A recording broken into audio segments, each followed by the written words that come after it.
Hello, everybody. Today is Sunday, June 24th. We're bringing you block digest number 108 at block height 529,054. And let me refresh my block explorer. Okay, yes, that is still the block height. We've gotten like 6 fucking blocks in the last few minutes. Man. But got the whole crew here today. Got Mr. Rick joining us. Hey everyone, how's everybody's weekend going?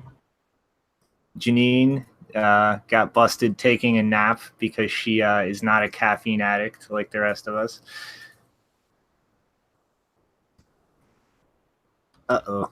Yeah. Fell asleep again. It's got to get on that caffeine. I'm telling you, it's a good drug. It's a fine drug. The more ball busting was brought to you by Acnix, and Nopar is joining us from somewhere. Hey guys. And poop. That was Janine's connection dropping out. Alrighty. Hopefully she comes back soon. But let's dive into story number 1. Hello, Coinbase. Once again. So it's I've felt kind of empty inside without something to shit all over Coinbase for. But thank you, Mashable, for filling that hole inside my heart.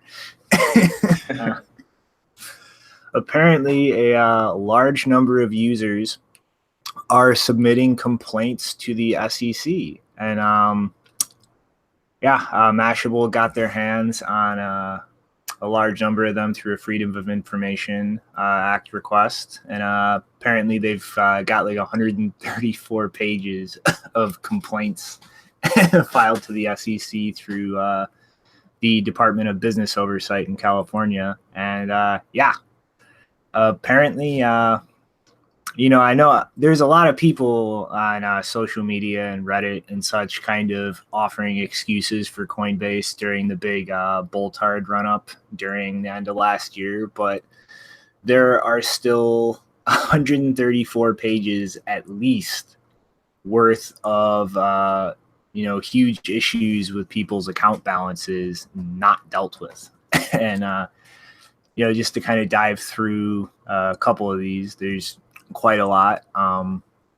They've all pretty much been redacted to keep like people's names and personal information out of what Mashable received. But this first one pretty much tried to transfer $17,000 internally from one Coinbase account to another.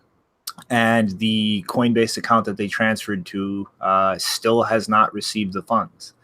This person has contacted Coinbase over 7 times, and pretty much each time just, we'll get back to you later, a few days. And it's been a month at least by the time of this filing. I think it was back in, January 16th. This complaint was filed, and I'm assuming that this is still an outstanding issue. But this person has lost $5,000. I'm assuming in terms of gains because of the large price drop since then. And Coinbase is pretty much just dicking them around. And they even went to the point of confirming with the Metropolitan Commercial Bank, Coinbase's fiat side banking, to confirm that they've actually received a wire, and Coinbase still has not credited that money to the account. To move on to yet another one. Somebody claiming to have had the majority of their life savings on Coinbase has pretty much had their account locked and had Coinbase demanding they go through identity verification processes, which this person claims to have done, and still is locked out of their account and is at this point just receiving automated messages demanding that they go through the verification process that they have already gone through. Yet another person has sent $15,000 to Coinbase from their bank account that they have still not been credited, still not receiving any responses from customer support. slide on down to another one. A person who had 10 Bitcoins, which at the time of the complaint, towards the end of November, just before it turned to December, was around $100,000. Has had their account frozen with no explanation, is prevented from selling, buying, transferring, or even accessing their internal records to see their balance and transaction history. And following the same pattern. That's a nightmare. Yeah, and in this case, the one with $100,000 worth of Bitcoins pretty much being locked out, Coinbase apparently actually confirmed with this individual that the reason that their account was shut down was an error in their security system. And so they have, in this individual case, completely admitted culpability and responsibility, and yet still this person is getting nothing but form emails. We will get back to you. In attempts to reach out by phone is pretty much just getting the we'll get back to you in a few days. And they still have not actually responded to this person with any kind of meaningful adjustment to his issue.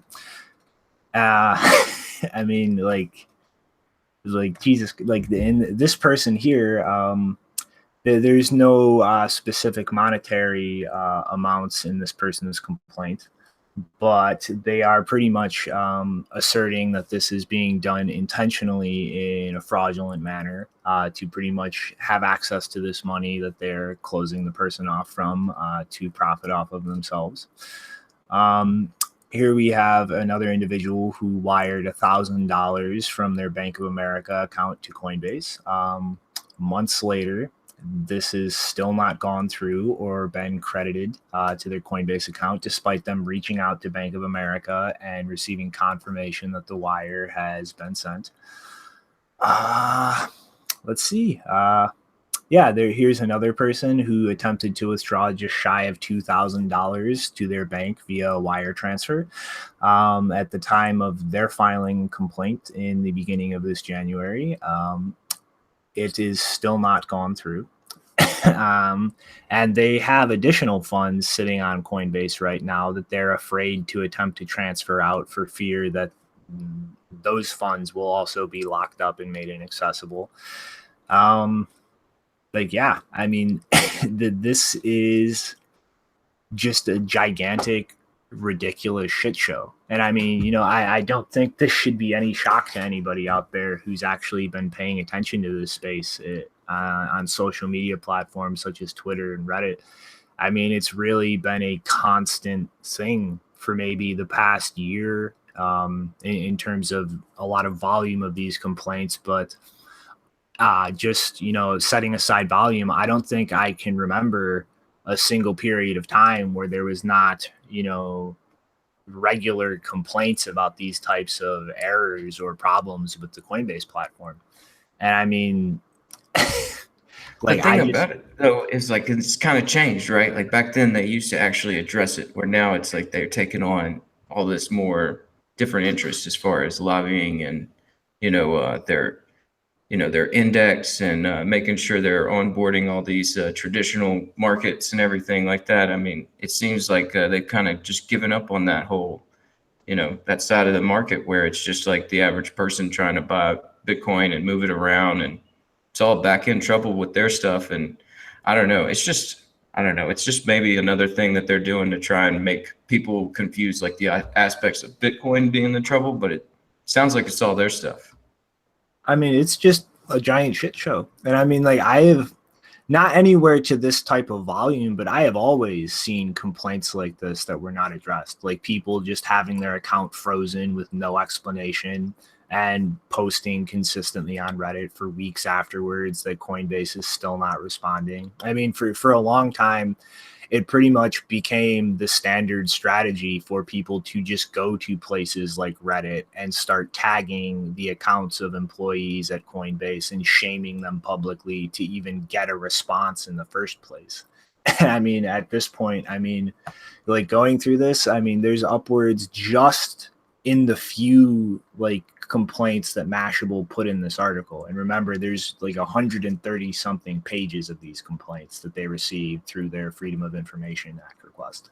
It's like upwards of $100,000 of people's money just completely inaccessible. You know, I just, you know, looking back, it's probably like that's millions. In total, millions of dollars wouldn't shock me at all, no para. But I mean, it's just like, it's absurd that a business can just get away with locking people out of their funds like this without any legitimate reason in terms of compliance with regulations or criminal accusations for months. I mean, at this point, like, some of these complaints are literally more than 6 months old. And if these are still outstanding complaints, I mean, that's absurd. Like, at this point, like, I cannot see this not leading to like charges of criminal negligence. I mean, like $100,000 being locked up and made inaccessible to the person whose property it is, that's absurd. Like, that is literally something that could very concretely damage their life in a very serious way.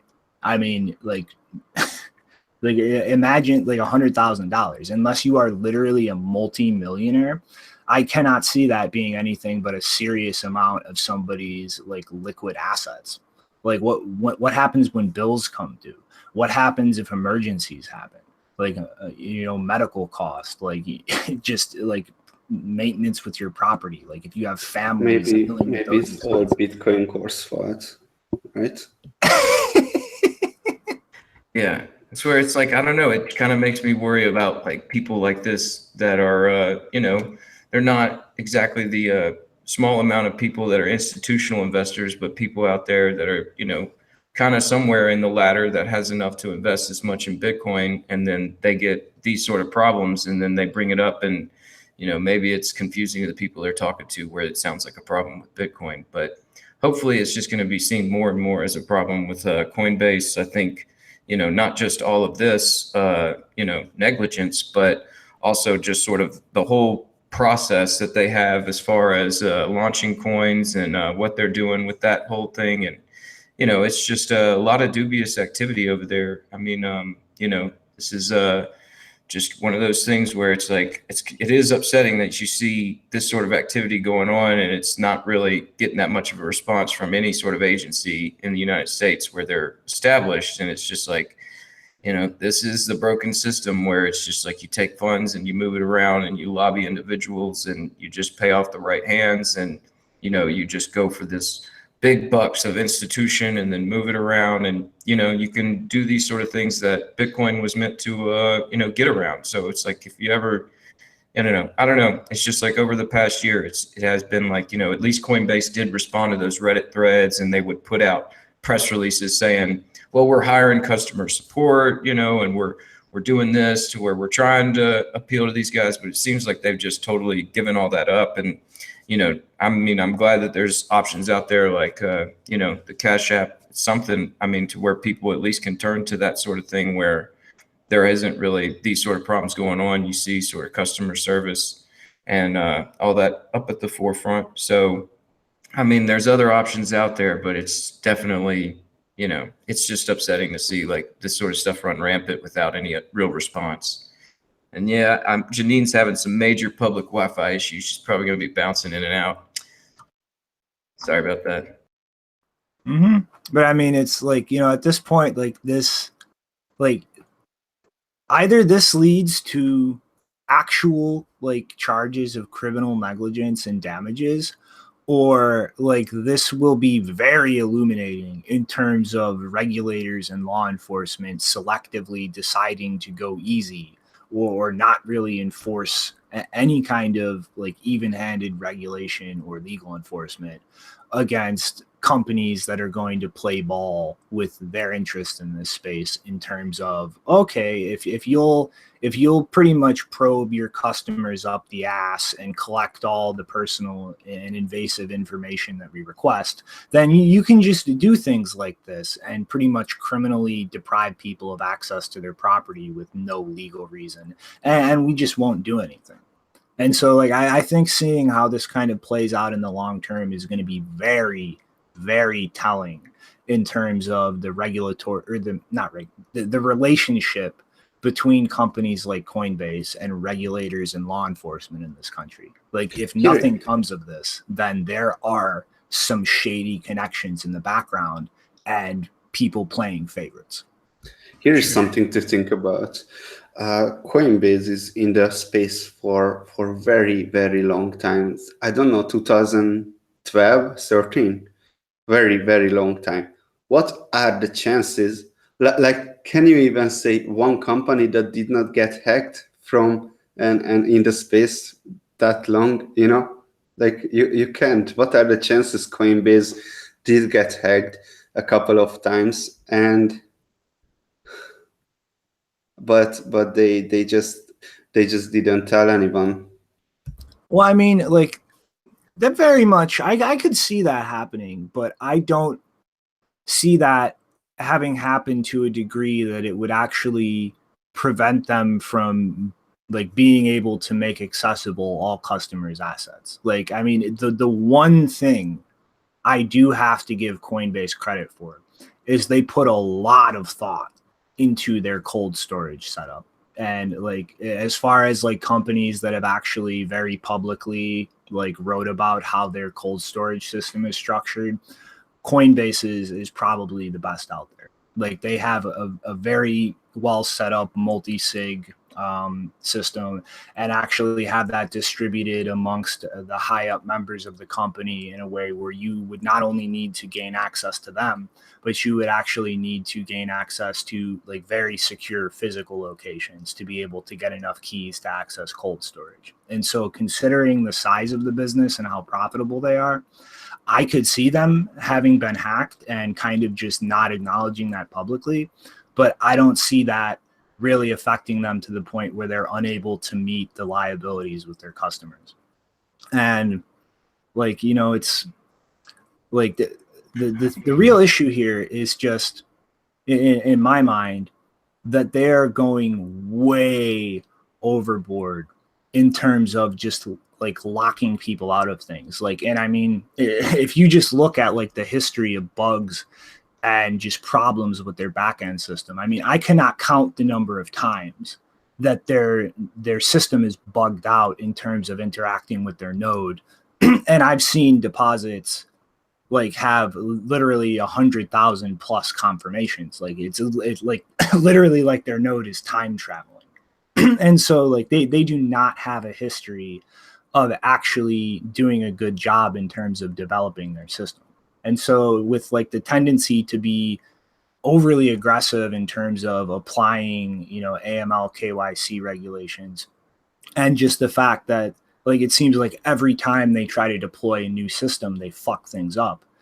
And then like I'm not sure if you remember Nopara, but there's also a pending lawsuit for they have a feature internally where you can kind of transfer coins on their platform by email address, and they will allow you to do this for somebody who's actually not registered for Coinbase. I remember what's with that. Mm-hmm. They have the pending lawsuit for a number of people who've been sent coins in this manner and pretty much being forced to either sign up for Coinbase or being unable to claim their property. And the state of California has very strict regulations in terms of what a business is supposed to do as far as possessing unclaimed property of another individual. And they just completely ignored those regulations. And so they have the pending lawsuit for that as well. And I mean, it seems they are like doing the same. They are still doing the same. Mm-hmm. But when you want to pay at a website that's through Coinbase and something goes wrong either on Coinbase's end or on your end, but on Coinbase's end on your end cannot goes many things wrong. Maybe you send more money then you have to create a Coinbase account. Mm-hmm. But it's just like it's very strange to me to see them be so harsh and so quick to jump the gun to just lock people out of their accounts But yet you look at, something like the requirements for handling the property of people who are not registered Coinbase customers, and they've just completely ignored those regulations. So it seems like very selective in terms of what regulations they will jump through all these hoops to comply with. And it's like I said, like if something serious in terms of liability or charges of criminal negligence does not come of this, then I cannot conclude anything except there are a lot of shady relationships with regulators in the background, and the regulators are going to play nice with them and go easy on them when they otherwise shouldn't because of those relationships. I mean, nothing else would make sense to me if nothing really concrete in terms of penalties comes of this. If you conclude the system doesn't work. That's what I would say, where it's like, it's upsetting. And I know the chat says, my agencies, like, we're making an appeal to these agencies. It's just like, it's an upsetting fact that these systems just don't work. But also, not just the hacks, like the possibility of a hack, I also just think about their bad history with all this back end where, it's cost them, and just the decision making with the whole ETH ETC fork, and like, how much is that going to cost them? And I imagine there's a lot of, payments that they're making, especially if they're also, greasing the right hands on the back end of that. I imagine they are, I don't know, they're probably right. Operating a margin there. ETC, Coinbase got hacked, and it was publicly acknowledged. I think Junseth still has like $100 in ETC. They haven't credited him. Oh man. But like, it's, I'm not like whining, like, government come and help me. I do my interaction with Coinbase is pretty much, I drop Bitcoin on there and I spend it with my Shift card. Like, I personally have never had any of these issues with them. I have had issues with them, but nothing that ever went completely unresolved. But again, that's my personal experience, and I interact with them in a very narrow, specific way compared to people who generally make use of all the different services and products on that platform. But, I'm just looking at this more as like the canary in the coal mine. Like, this will show us something depending on how this situation unfolds. Like, if no serious charges or liabilities for damages are held against Coinbase because of this, then that's the canary in the coal mine showing us something, that there is some reason why regulators are going to go easy on them or not come down as harshly as they otherwise should have. And I cannot conclude, if things go that way, anything but like very shady relationships with those regulators in the background. I mean, institutions and agencies like that don't just go easy for no reason. They go easy because there's favors being traded in the background.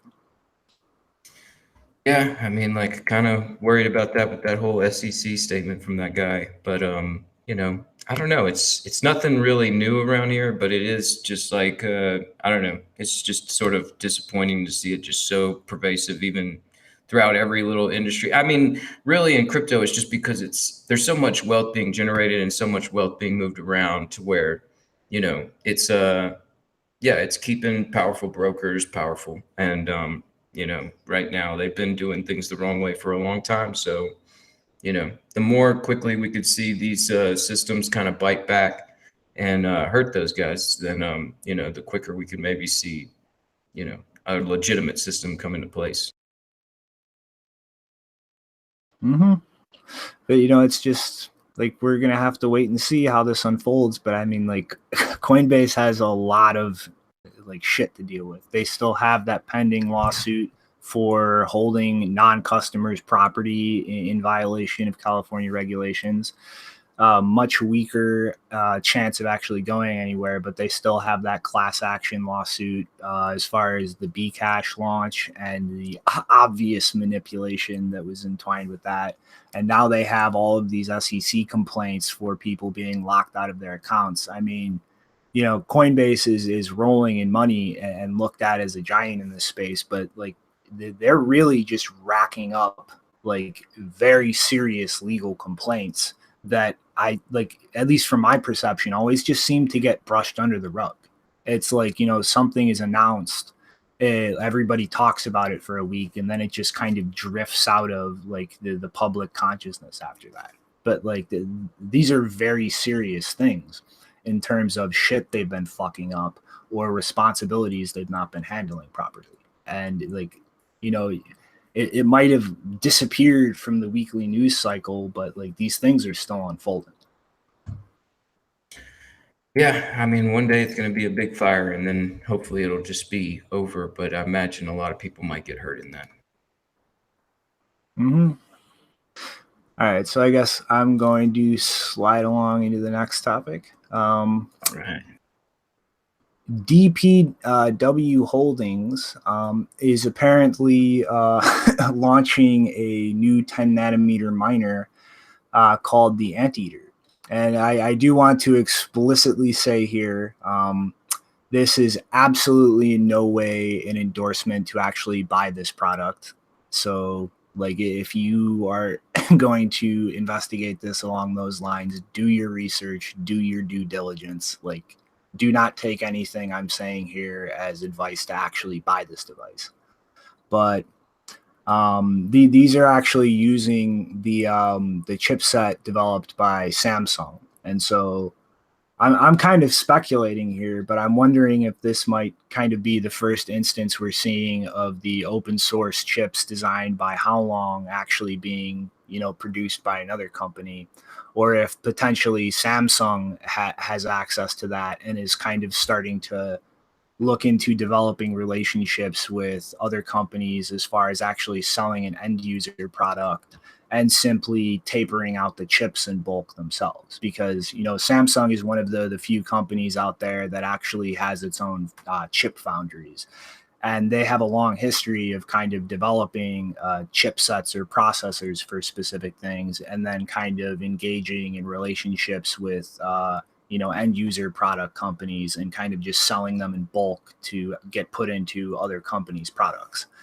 And, again, like, do not take this as an endorsement or advice to buy this, but DPW Holdings is actually a very big publicly traded company in California that holds a lot of stock in a number of different technology companies. And so,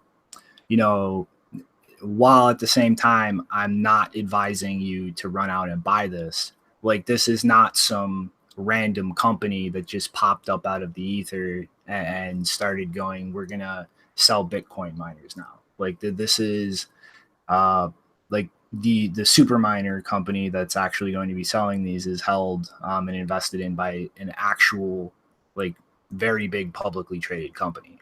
And so I can't imagine that they would get into a relationship like this without doing some kind of due diligence or research to make sure that this is actually a legitimate product that is going to ship at the end of this. But depending on how this actually goes, they're advertising or a little more than 72 terahash per device. These being produced by Samsung. I can't imagine that they're going to just fall completely short of the efficiencies, especially after Samsung has kind of had a little experience as far as their relationship with How Long and taping out those chips. So, it's kind of nice to see yet another competitor potentially pop up for Bitmain. And, I feel like a lot of people looking for competition in the mining space are just expecting somebody to pop out of nowhere and kind of just knock Bitmain down in one punch. It's not really how things work. Like it's really going to take a decent amount of time for competitors to really, push out their own products, like work out the problems involved in like tapering a new chip design, the issues that pop up as far as actually manufacturing and producing the end product, and kind of, slowly weeding out those issues and really getting down to having the most efficient product possible. And at the end of the day, also, markets tend to move into a few big dominant players. And I mean, universally, the Pareto distribution, especially in markets, it tends to be a universal like pattern that just pops up mathematically in a lot of things. And so, you know, we're not necessarily going to see Bitmain just get knocked down out of nowhere and completely pushed out of this space. But it will be good to see a large number of other companies enter and have products that actually are efficient and are cost effective to run in the long term. And even if that doesn't just completely destroy Bitmain as a company, like just having those alternatives, having them slowly eat up more of the market share and become an actual competitive alternative. The name of the game isn't just kill Bitmain outright. The name of the game is make sure that they are not the only option and that they are not producing enough of the actual hash rate to be able to just have total control over who can actually, you know, enter into this space and compete effectively. And I think, you know, over the next few years, you know, things are looking very good from my perspective in terms of, you know, that actually happening.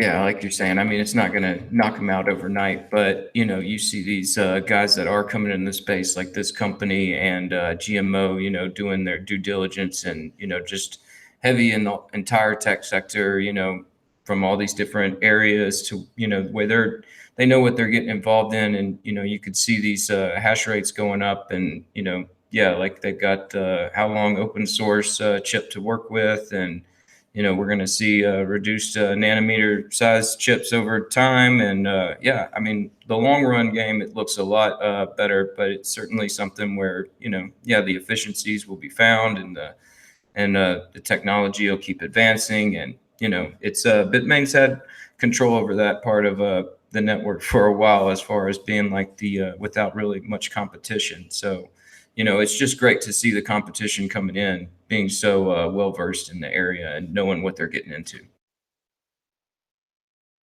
Mm-hmm. I mean, how about you, Nopara? I mean, like, what's your kind of take on this, you know, this new mining company? Looking good. Not looking good? Looking. Yes, it is looking good. Positive views.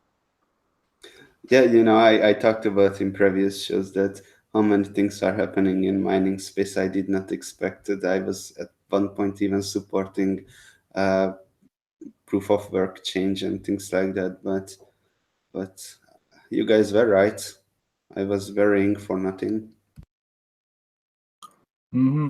Now, maybe if we can actually, you know, beat some sense into Luke, we can get to outing Cobra as the giant walking bullshit that he is. Oh man, it's gonna take a while, but maybe it'll happen. Mm-hmm. All right, so I guess I don't know. You want to take over and break down some other news in the mining space for us, Rick? Yeah, it looks like Colorado is back in the news, you know, a little bit. But this company 3G Venture 2, you know, out of San Francisco, paid $13 million last week for a large portion of a former Intel Corporation chip making complex in Colorado Springs that they shut down back in 2009 when they were finished with their chip production. So yeah, there's like a kind of a chip production fab there, and so that's interesting. But 3G's venture purchase, you know, it's 30 acres and 700,000 square feet, and you know, about 80,000 or so square feet is going to be used for their mining operation, while the 640,000 square foot chip facility, the fabrication part of the facility, will be leased out to some industrial tenants. So it'll be interesting to see. Maybe there'll actually be some chip fabrication going on with a mining facility right next door, so similar to what we saw in China with Bitmain, to where you could really start producing and mining kind of like right next to each other. But you know, that's going to come later. But yeah, let's see. So the plant was opened back in 2000, you know, the year 2000, and to produce semiconductors. And yeah, it's a 1.4 million square foot complex. So they purchased 700,000 square feet of it. So it's not the entire complex, but you know, it's down in Colorado Springs, which you know, I know the area a little bit, and it is host to a big Air Force base there and a Colorado State University, and they offer cheap electricity. It's one of the things that they do down there to try and entice businesses to come in the area. And we've seen a pretty large amount of the tech sector showing up there to build data centers and things like that. Whenever they're offering about 8 cents per kilowatt, 7.94 cents kilowatt hour. So I guess that's a pretty good price here in the US. So people are coming over here to do that. And so, yeah, these, this is just another bit about the expansion of mining that's going on. And I mean, here in Colorado, I mean, there's lots of stuff going on as far as regulations that are trying to move through the Senate and the House here that are going to try and open up the whole ability to move and transmit these currencies, these cryptos without money transmitters licensing. And so it's an interesting area to where there's developments going on. And this is, excuse me, definitely another good development in the mining sector. And, like we're just saying with these new miners from GMO coming online and how long, and this Anteater competition coming up with these Samsung chips, increased hash rate. It's like all this has been going on since the drop from 20K. And it's just going to be, I don't know, I think it's going to be a real interesting bounce, because we've seen also just like more users signing up to more platforms and more industrial indexes, to where whenever the FOMO does happen, I imagine there's going to be a lot more people with the ability to actually purchase. So I don't know. It's definitely like all around bullish Bitcoin news for me, and mining, and just the whole competitive aspect of this, and just seeing more companies take interest, because this 3G Ventures too, they're run out of San Fran, and the guy who runs it, John Chen, I was trying to look up some more information on him, and I really didn't find that much as far as like with this company. But there is a John Chen who runs BlackBerry and a bunch of other tech companies, and I just I couldn't make that connection just yet. But I mean, like I could speculate about that. So yeah, it's just another pretty bullish mining story. So yeah, it's definitely something that's expanding. Mm-hmm. I mean, I'm really kind of interested in the potential, like you were saying, in the long term, of them actually attempting to manufacture like their own chips on site and actually just kind of operate themselves. That kind of, especially with the, the Anteater and the potential that's, Samsung actually taking the how long chip design and kind of looking to get into like bulk manufacturing relationships with other people. It really has me wondering, like long term, if we might kind of see just a general shift over like the next 5 or 10 years in the mining ecosystem. And instead of, chip companies trying to actually produce the devices and sell to end consumers, we might just see like things shift more to mining operations moving to directly manufacture things themselves, instead of kind of having like companies like Bitmain as like a kind of the intermediary between foundry access and the actual end miners. I'm kind of really interested to see if things start going that way.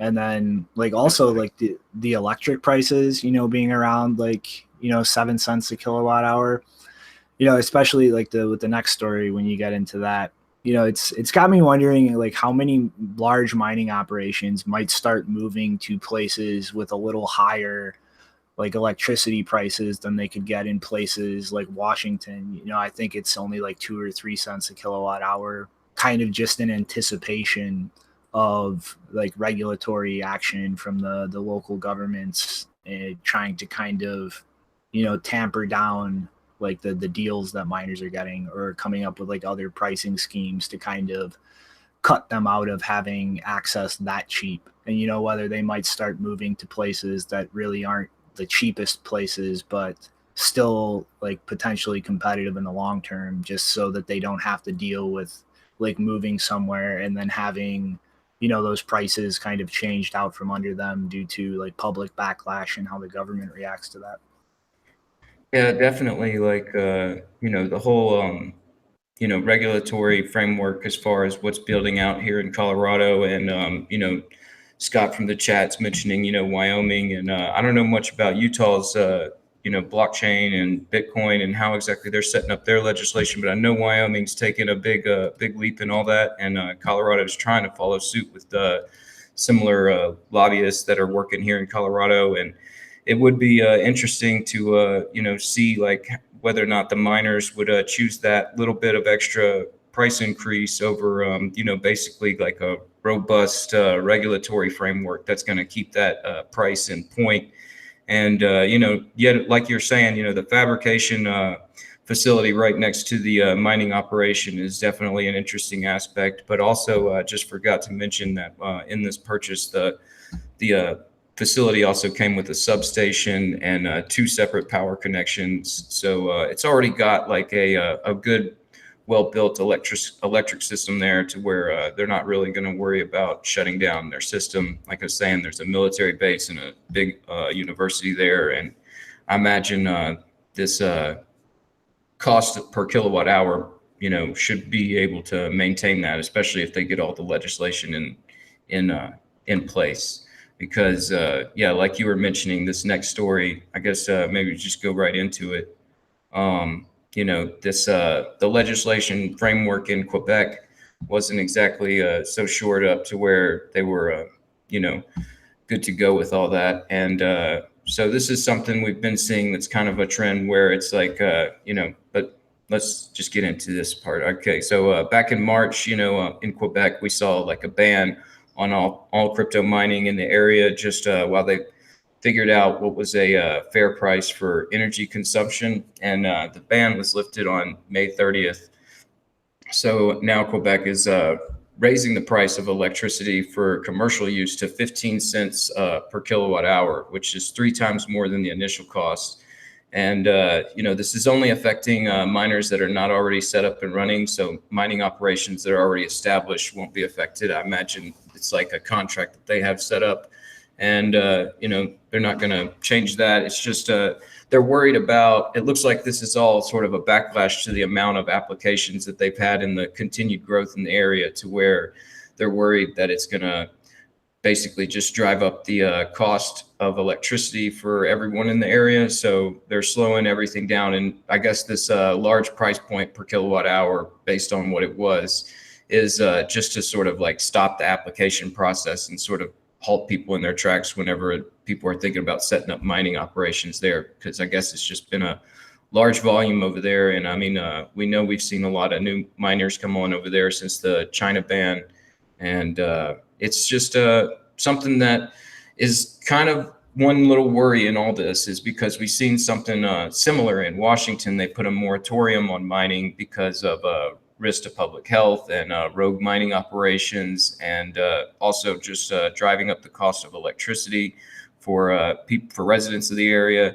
So this is where you're saying like it might these companies might want to think twice about maybe just jumping to the cheapest place where it might not have the regulatory framework to kind of keep everything there, because as we're seeing, like it's got really cheap power, but as soon as like all these operations come online and people start applying and they're expecting this growth, then it does put a little bit of a backlash from the public that might have to pay a little bit extra more, or hear from ththese mining operations, or deal with some of its health concerns. So this is the one kind of pushback we're seeing in an area of mining where the growth is kind of being stagnated, just because of the fact that some of these areas with cheap electricity weren't really had the proper framework in place, and weren't really ready for the the amount of volume that came their way. I mean, I got to imagine a lot of the mining like operations already set up are a little nervous because, like you said, this is really only for like any new ones that's set up. But like, I can't imagine that they're not like kind of worried now about whether their price points will get changed, or, this regulation might be expanded to kind of affect already established mining operations. And I mean, it's really kind of silly because, like, I think like we covered it a little while back, like what part of the reason for like officials in Quebec really starting to rethink this was like them looking at like the number of jobs that things or like these operations are creating versus how much electricity they're consuming. And it's like, personally, I really think it's a broken way to think about this kind of stuff. I mean, like if you're just worried about like the electricity markets being affected in terms of like miners driving up the cost everywhere, like why not institute like a capacity cap? You know what I mean? Like you could kind of look at like the unused power now and just start looking at, you know, I mean, it sucks to kind of be talking about a socialistic policy like this, but just kind of capping like the maximum amount of electricity that mining operations can use, and just kind of like deal with that in response to how electricity demands, you know, evolve for other types of things in the area. And I mean, it's really kind of silly to start looking at just like playing with prices relative to things when you could just be looking at like the maximum electricity capacity and then just kind of gauging things based on like how much of that capacity being eaten up by mining would affect non-mining uses of electricity. Yeah, you know, and it doesn't have to be so socialist thought, really. I mean, like, you know, this is just like one of those things where you're seeing a pushback because the residents weren't expecting like the rate rise and like certain aspects to this. And I mean, yeah, it is something where areas that want to grow, they can sort of pick like, okay, well, we can allow, you know, mining operations to come to the area, but as long as it doesn't affect to this level, and then they figure that out. And you know, I think that's what we're seeing really in Quebec and all this is like they just like weren't expecting the volume they had, and they're already worried a little bit about the way that you know, I don't know, mining's always sort of been talked about commoditized power, you know, like cheap power. You outsource cheap power and you bring it to areas where it's more expensive, and I've heard it described like that. And I mean, kind of just sort of like evening out the price grid on electricity. So I mean, yeah, it's just one of those things where certain areas are going to have to figure out whether or not they want to grow to a certain level within this economy, or if they'd like to keep their resources cheap like they are right now. Mm-hmm.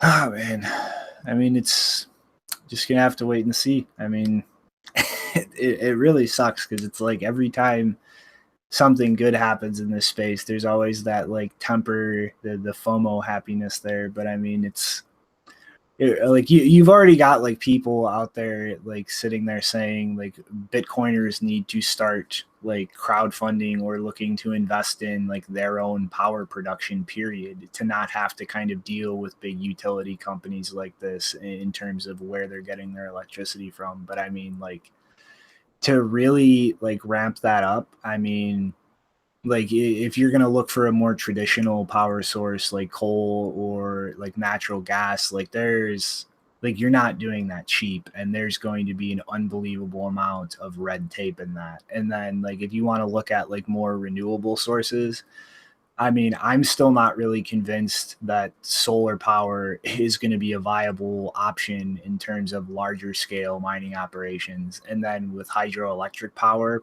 I mean, you're right back to dealing with like regulatory red tape, considering the environmental concerns that come into play when you're talking about building a new dam. And then, I mean, like what's the other option there? Like nuclear power? Like, I mean, considering the regulations involved with that. I mean, the idea of Bitcoiners building a nuclear power plant to do that is like the most laughable thing in the world. Like we're still using like 50-year-old plants because of the insane costs in terms of just sheer maintenance.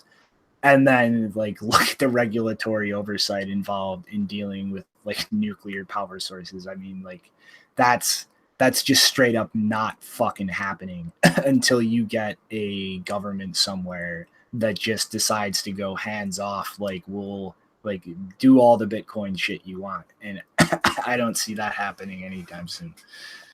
Well, like, you know, you're saying, I mean, like there's always these little hiccups along the way, but I think the bigger takeaway from all this really is just looking at the companies and the people that are getting invested, and that they see the long run of where we're going, and, you know, long-term goals on this, and just how early on it is, like, you know, with like, yeah, people just buying these old facilities that have, you know, a little substation and some extra power connections, or just something to get going as quick as possible. While, you know, I kind of see that whole aspect of renewable energy with Bitcoin mining really kind of taken off one day to where they figure out a little bit of a better way to combine these different renewables to find out new mining efficiencies. And we start seeing a future with, Bitcoin and crypto and mining in a way like, can't even really, I try to think about it, it's fun just to think about AK on his Bitcoin bus and people that are using miners to heat their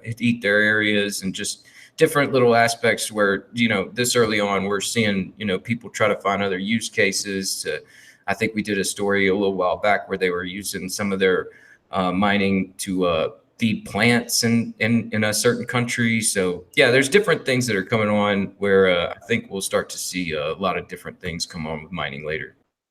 Yeah, I mean, I was just thinking the other day that like there's a lot of worry and concern in the space, I think, for free or unlimited energy coming out, or even energy regulations and subsidization and all this type of thing. And I think that like a lot of it's kind of unfounded fears that if we scale up the electrical infrastructure, the power production to the point where like we can feed all these miners, we start having other issues. We start having infrastructural issues. Delivering the power to the premise becomes the issue. That becomes the expense. The expense isn't actually in the power production anymore. So we could move right to an environment where we end up with free power and everyone's like, oh my God, we have free power. It's going to change everything. And then really not much changes at all because delivering it and getting the power to where it's supposed to go is very difficult. And no matter how you scale it up, I really don't see any like solid, easy solutions that aren't going to take as long as the energy problem itself. So, I mean, I see this all just continuing to scale up naturally within the kind of the general pattern that we see now. Yeah, it sounds like a long road, but I don't know, the end goal is pretty interesting. And I'm just, we'll just follow all the developments along the way. I mean, that's kind of like why, you saw like a lot of mining operations in China kind of being set up in the mountains, like directly near the hydro dams to kind of, take that power that's being lost in the process of delivery and actually do something with it. And, it's kind of hard to really get accurate news out of China, but from what I've been hearing and seeing, like a lot of that's been kind of clamped down on because the Chinese government likes to plan out how everything works, and they don't like people just playing with those market inefficiencies all by themselves. Yeah, it's happened. I mean, that's what we're seeing in Washington. I mean, I think the same thing was happening there where they were setting up, rogue operations and everything like that. So next to these hydroelectric plants, it's definitely moving in a direction that I don't see stopping anytime soon. But I don't know. Want to see how your connection's doing, Janine, and get into your stories? Test. Yeah. How is it right now? Am I glitching really badly? Nope. Sounds pretty good. Hey, you want to, dive into Mount Gox?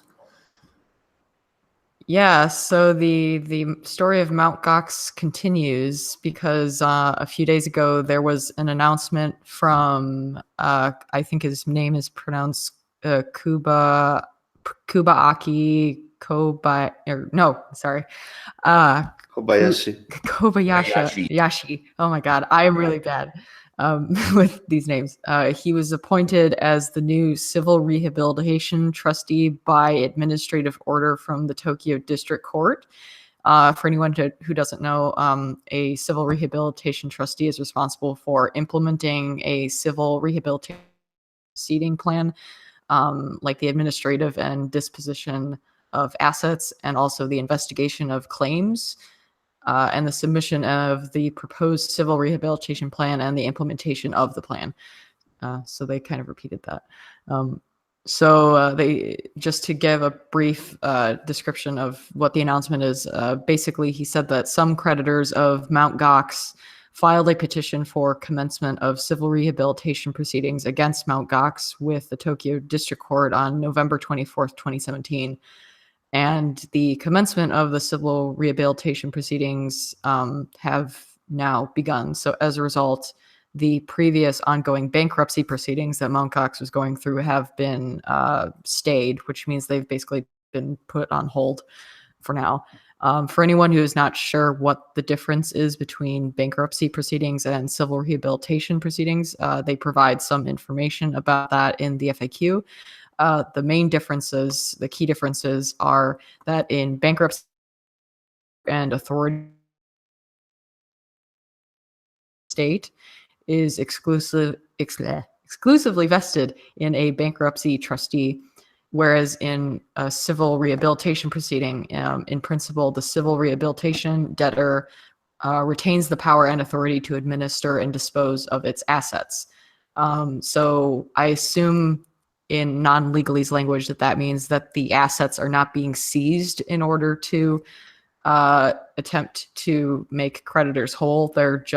They take more of a light touch, and they assume that the debtor will voluntarily do this as part of the process of rehabilitation. Another key difference is that in bankruptcy proceedings, non-monetary claims are converted into monetary claims based on the valuation at the time of the commencement of the bankruptcy proceedings, whereas in civil rehabilitation, non-monetary claims are not converted into monetary claims at the time of the commencement of the proceedings. Therefore, in civil rehabilitation, claims seeking a refund of Bitcoins, which they are calling Bitcoin claims, will not also be converted into monetary claims after the commencement of the proceedings. So in non-legalese, that basically means, as far as I know, that people who lost Bitcoin as a result of the hack have the option to reclaim their Bitcoin as Bitcoin and not as an approximated value of that Bitcoin in a fiat currency such as dollars or yen or something like that. That's nice. Yeah. However, you should be aware that at this moment, you cannot file a claim for cryptocurrencies other than Bitcoin. So you cannot say that, well, if I had still had all of those Bitcoins at this point in time, I would also have the ability to split them and sell the Bcash as well. At this time, they're not accepting those kinds of claims, just Bitcoin. Some people may be upset about that, I assume. They also admit very clearly, as many people suspected, that they also admit that, as many people suspected, they sold large amounts of Bitcoin and Bitcoin Cash in December 2017 and February 2018, which was when there was a lot more volatility in the market than normal, and people also noticed that some of the Mt. Gox coins were moving. So they categorically say in the sales from December 2017 and February 2018, upon consultation with cryptocurrency transaction experts — I've never heard of an expert in cryptocurrency transactions, but okay. Bitcoin and Bitcoin Cash were sold in a manner that had no effect on market price and not by ordinary sale on exchange, while ensuring the security of the transaction to the extent possible. Well, okay, I wouldn't say that there was no effect on the market price, because there clearly was, even if it wasn't their intention. I have no idea, but they are clearly trying to dispel any responsibility in that. He also outlines the schedule on which these civil proceedings will take place. Of particular note is that the deadline for the filing proofs of rehabilitation claims is starting on October 22nd. So you have to file claims before that, or you will. I believe that's the date for that. So if you were a Mt. Gox customer and you lost Bitcoin, I think that's the last date that you can file a claim. And the deadline for the rehabilitation plan that Mt. Gox will be undergoing is starting on February 14th, 2019. Or when they have the proposed plan ready that they're going to follow. And so if you have any further questions, they've also set up a call center for inquiries, but at this time they will not, they say they will not answer questions that go outside the scope of what they've outlined in the FAQ section of the document. So, yeah.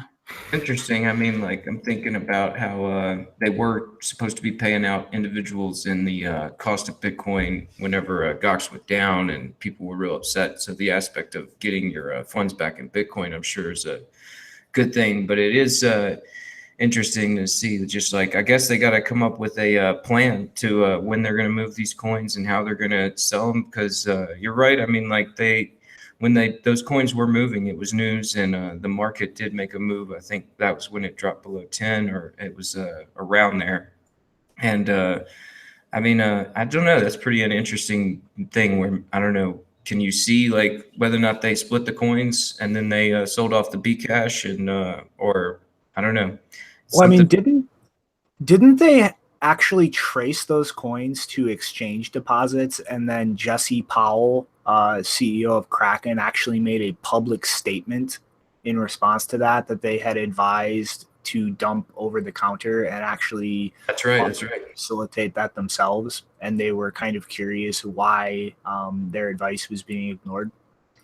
Yeah, I remember that. That is, yeah, Jesse did say that, and so I don't know. I guess it's something where maybe like the space, like that sort of response, and you know, there's a lot of stuff going on in Japan that we'll get to as far as exchanges and regulations and all that. So I guess they saw that this bankruptcy court was not the right place for this, and you know, that they didn't really have access to seize the funds that much. I guess, you know, the coins were still held in public trust, but they were still being moved without proper guidance. So maybe that's why we're starting to see this, you know, case sort of move over to this civil rehabilitation. Mm-hmm. Yeah, I find it like that's a really ballsy statement to put in there, that they did not dump on the open market or affect the market price in any way, when clearly that news had some effect and influence on market dynamics. And there is a litany of evidence showing that those coins were actually deposited onto an exchange, to the point where an exchange CEO literally made a public statement to the effect of, why the fuck are you dumping on the open market? Yeah, I mean, the idea that, like, for them to say their intention was not to you know, change the price or affect the market price, I mean, I guess they could make that claim, but for them to say that they did not affect the market price is just completely, like, they clearly did. It doesn't matter, like, even if they had done it over the counter and not through an exchange, even if that information had gotten out and people knew that the coins were being sold, that would have been a market event, and it would affect the price either way.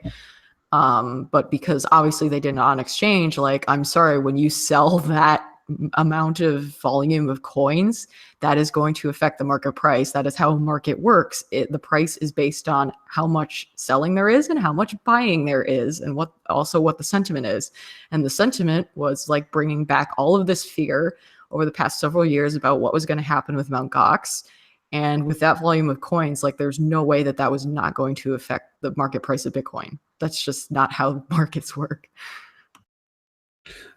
Guys, do you know when will Mt. Gox users got money?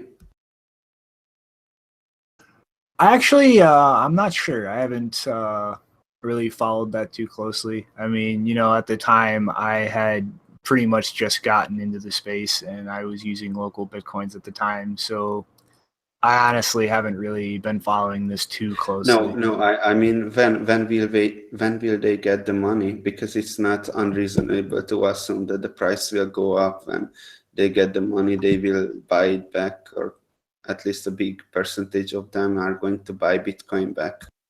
Mm-hmm. Well, I'm not really sure when the fiat from the liquidations, like, it hasn't, like, I mean, it might be Bitcoin. I mean, they said they can get Bitcoin back on this one. I mean, it says February is when they got to have the guidance. So maybe after that, maybe shortly after that.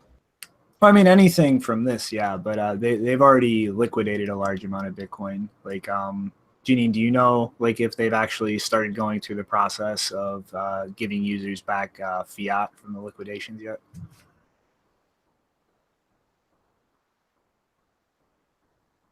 Uh-oh. I'm sensing a connection drop off. She refuses to answer you.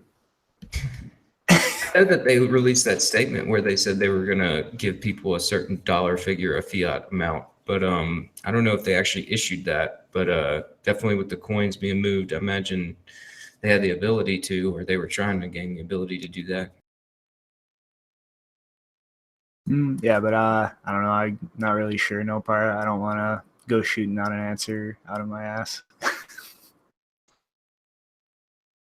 Oh, well, I think we lost her, man. Uh-oh. TikTok. All right, I'm going to assume a connection malfunction. We can use the other one as a final thought. But yeah, it's What's happening? I was asking you if you were aware of how the distribution of fiat from the previous liquidations has gone, like if they've started divvying up any of that money yet. As I don't know. I don't think that's mentioned in the document. Because they even says in the document that they don't. Am I glitching out? No, we can hear you fine. Okay.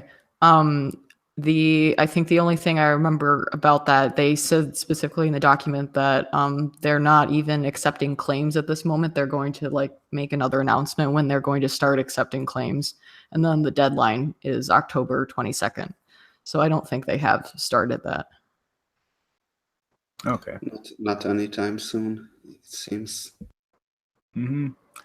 I imagine if we start switching direction and moving up in the market, though, there's going to be a lot of pissed off people who wind up getting less Bitcoin than they could if it was distributed sooner.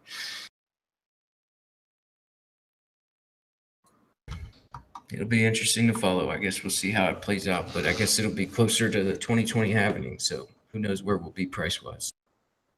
But I don't know, Janine, you wanna show us this this immaculate price oracle you've discovered since the last episode?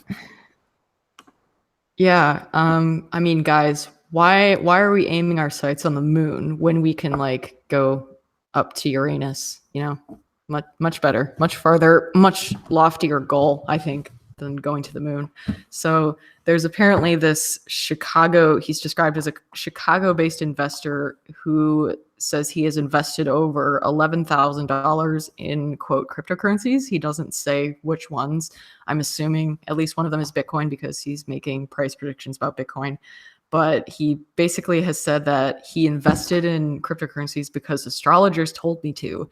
And that has been, he has now been told by these financial astrologers that the movement of the planet Uranus, which represents revolution and change, is in a good position, or will be in a good position for cryptocurrencies. And so he says a bunch of these astrologers are moving their money into cryptocurrencies because of this.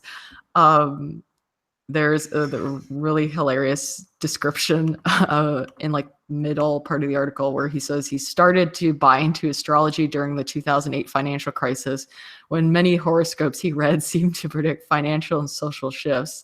Uranus shifts every 7 years, and its last shift into Aries, a sign known for individuality and activism, coincided with social movements like Arab Spring, Occupy Wall Street, and Black Lives Matter. Wait a second, those are several years apart. Oops. But that was proof to him that there was a correlation. And and so now with the move to Taurus, that's causation, which represents not correlation. With this move to Taurus, which represents finances and resources, Uranus is marking a new era for crypto. So he makes a caveat. I knew that astrology might not be an exact science, but it has the ability to predict trends by casting a big net, focusing on certain themes in the present day. And I believe he actually makes a very specific date prediction for the price. He says that before March 6th, 2019, that the price is going to drop somewhere between $4,000 and $1,300. And then after that, it's going to skyrocket. So great. And my favorite part of, I mean, this is clearly just a joke article that I wanted to share because it's so ridiculous. My favorite quote from it, though, is where the journalist who wrote this article said, "Astrology, which holds that the position of planets rules our destinies, is of course not based on science." Like, thanks, Market Watch. I wouldn't have known that part otherwise. You had to clarify that because you were quoting a lunatic. I think we found our Coinbase life savings user right here. These are clearly superior memes to my shitty chart. I think they I don't know, they're off on the woods with this one, but this is we're getting a lot more people coming in, so I guess this is where it's like, you know, we get these cases about people storing their life savings in Coinbase, and we wonder who would do such a thing. Somebody that's making their financial decisions based on the movements of Uranus. Yeah. I also do what I thought this would be a good opportunity to, I don't know, kind of discuss, because from my perspective, a lot of the financial prediction markets are they're not very far from astrology. Some of them seem to make sense. I mean, because they like, there are analyses of, you know, historical price movements in terms of like how people react to certain events or trends, but there's probably, like, for any traders out there who are laughing at this guy, I would be a little bit more humble than that, because some of you sometimes, at least to people like me, sound like you're astrologers when you're making some of your predictions. So I want to write a trading bot based on the movement of Uranus. Yes, do that. I predict that Bitcoin will either go up or down. But imagine how many people would buy that software. Just market that in California, you'll be a millionaire, no problem. See, like to be serious for a second or two, though, like this is why you cannot just look at events and trade purely off of events, because you have no idea what news or what things other people out there are going to base their market activity on. And if you're trading, that's pretty much what you're trying to do, is figure out what everybody else is going to do and react to that before they actually act. And you never know when some insane rich lunatic is just going to go, Uranus moved, I'm dumping a shit ton of money in, and based on what the news is saying. Yeah, I mean, let's be honest, there is some science behind it. The question is how much. it's like a social science. yeah, so there's another part of the article where he says that he estimated 20% of investors at large make decisions based on horoscopes. So, I mean, it's kind of like a chicken and egg situation where Yes. you have these astrologers making predictions about the movement of the planets, saying that they're going to do specific kinds of like trading on those days as a consequence. And so other people, because they, I mean, as long as they trust that they're actually going to do that and not just, you know, tricking people, which they very well might be doing, I would guess, a lot of them are going to follow that price movement or take advantage of that simply because they think this large portion of astrology-based investors are going to certain thing on a certain day because of their belief in the movement of the planets influencing the price. So yeah, we end up in a situation where even if most people don't believe it, then they end up doing it anyway, or at least following along with this 20% who apparently do it based on horoscopes. Yeah, the chicken and egg thing is right on. Like, you know, like following the price of Bitcoin and the news for a long enough period of time, you'll see like, you know, movements and then people reaching for stories to explain the movement. And, you know, sometimes you will see the story and then the movement. It's always like a back and forth thing. But think, yeah, just the general trend really is like what we're following here. It's I don't know, to me it is one of those things where it's like you're looking at the price right now and it's like right at 6,000 and people are screaming, and I don't know what they're doing to me. I'd be like trying to get as much of this as I can down here, because it is kind of like people are just sort of following the narrative of like, can they get it below 5, saying that they want it to be between 2 and 3, like, you know, and how long will it stay down there? And I don't know, but you know, the stories that we've been talking about as far as mining and developments and all that stuff, if you look at the trend underneath all these stories, it's obvious where we're going. And I know Booger guys always saying wind moon, wind moon. We don't know when, but it's pretty obvious that it's going to come at some point.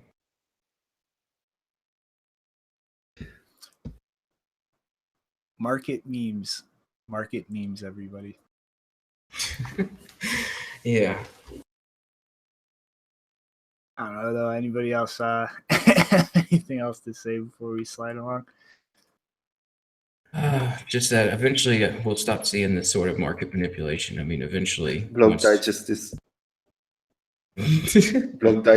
finally talking about the price. Yeah, here we go. That's a good, yeah. We're finally talking about the price, but I'll say that, you know, this manipulation that's going on, it's like, you know, in the old game, you could manipulate and make money on the other side, where, you know, I don't know, it's a lot harder to do that in this system. So, you know, we'll eventually start to see that manipulation fade away. I mean, I like the fact that like the one time that we talk about the price in a really long time, it's to mock a bunch of idiots who like follow the planets, the movement of the planets to make financial prediction decisions. I'll tell you something about the price. It's a number. It moves. What is this number?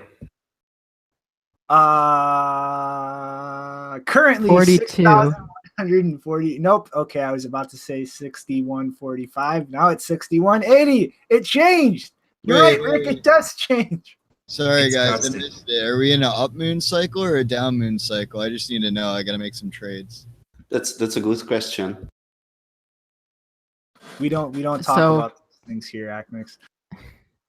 So now I finally figured out why Richard Hart has that that candlestick thing in the background.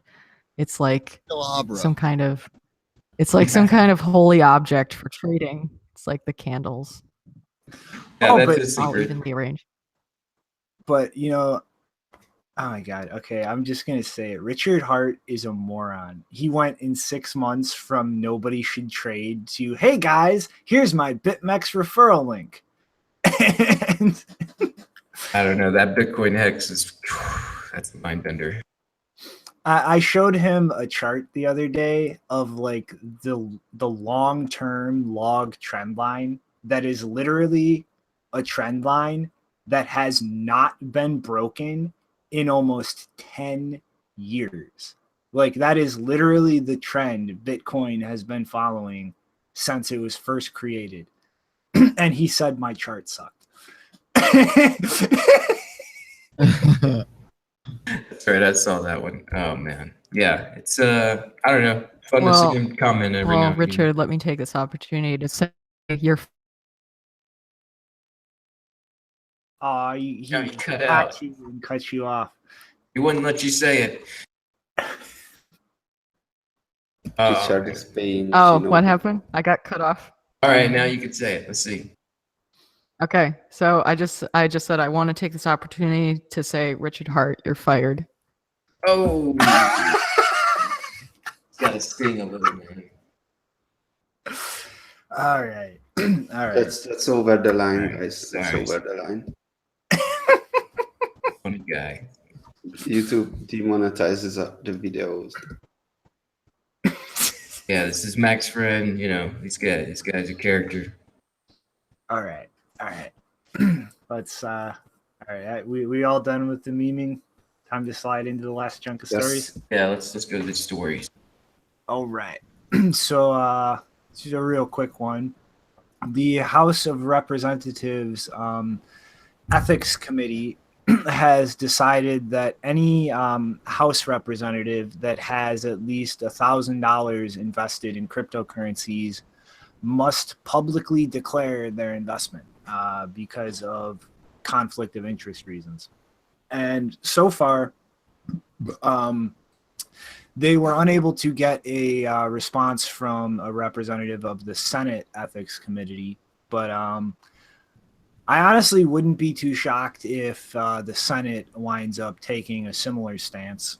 And it's really going to be, I don't know, kind of an interesting thing to see, just as a little curiosity. Like, how many members of Congress are actually invested in cryptocurrencies? And I mean, like at the end of the day, like, how can you even prove one way or the other if they're invested if they don't choose to volunteer that information? I mean, like, there's no real way to actually like prove that somebody has cryptocurrencies if they've actually like taken the steps to protect their privacy. Like, it's you can't really prove it.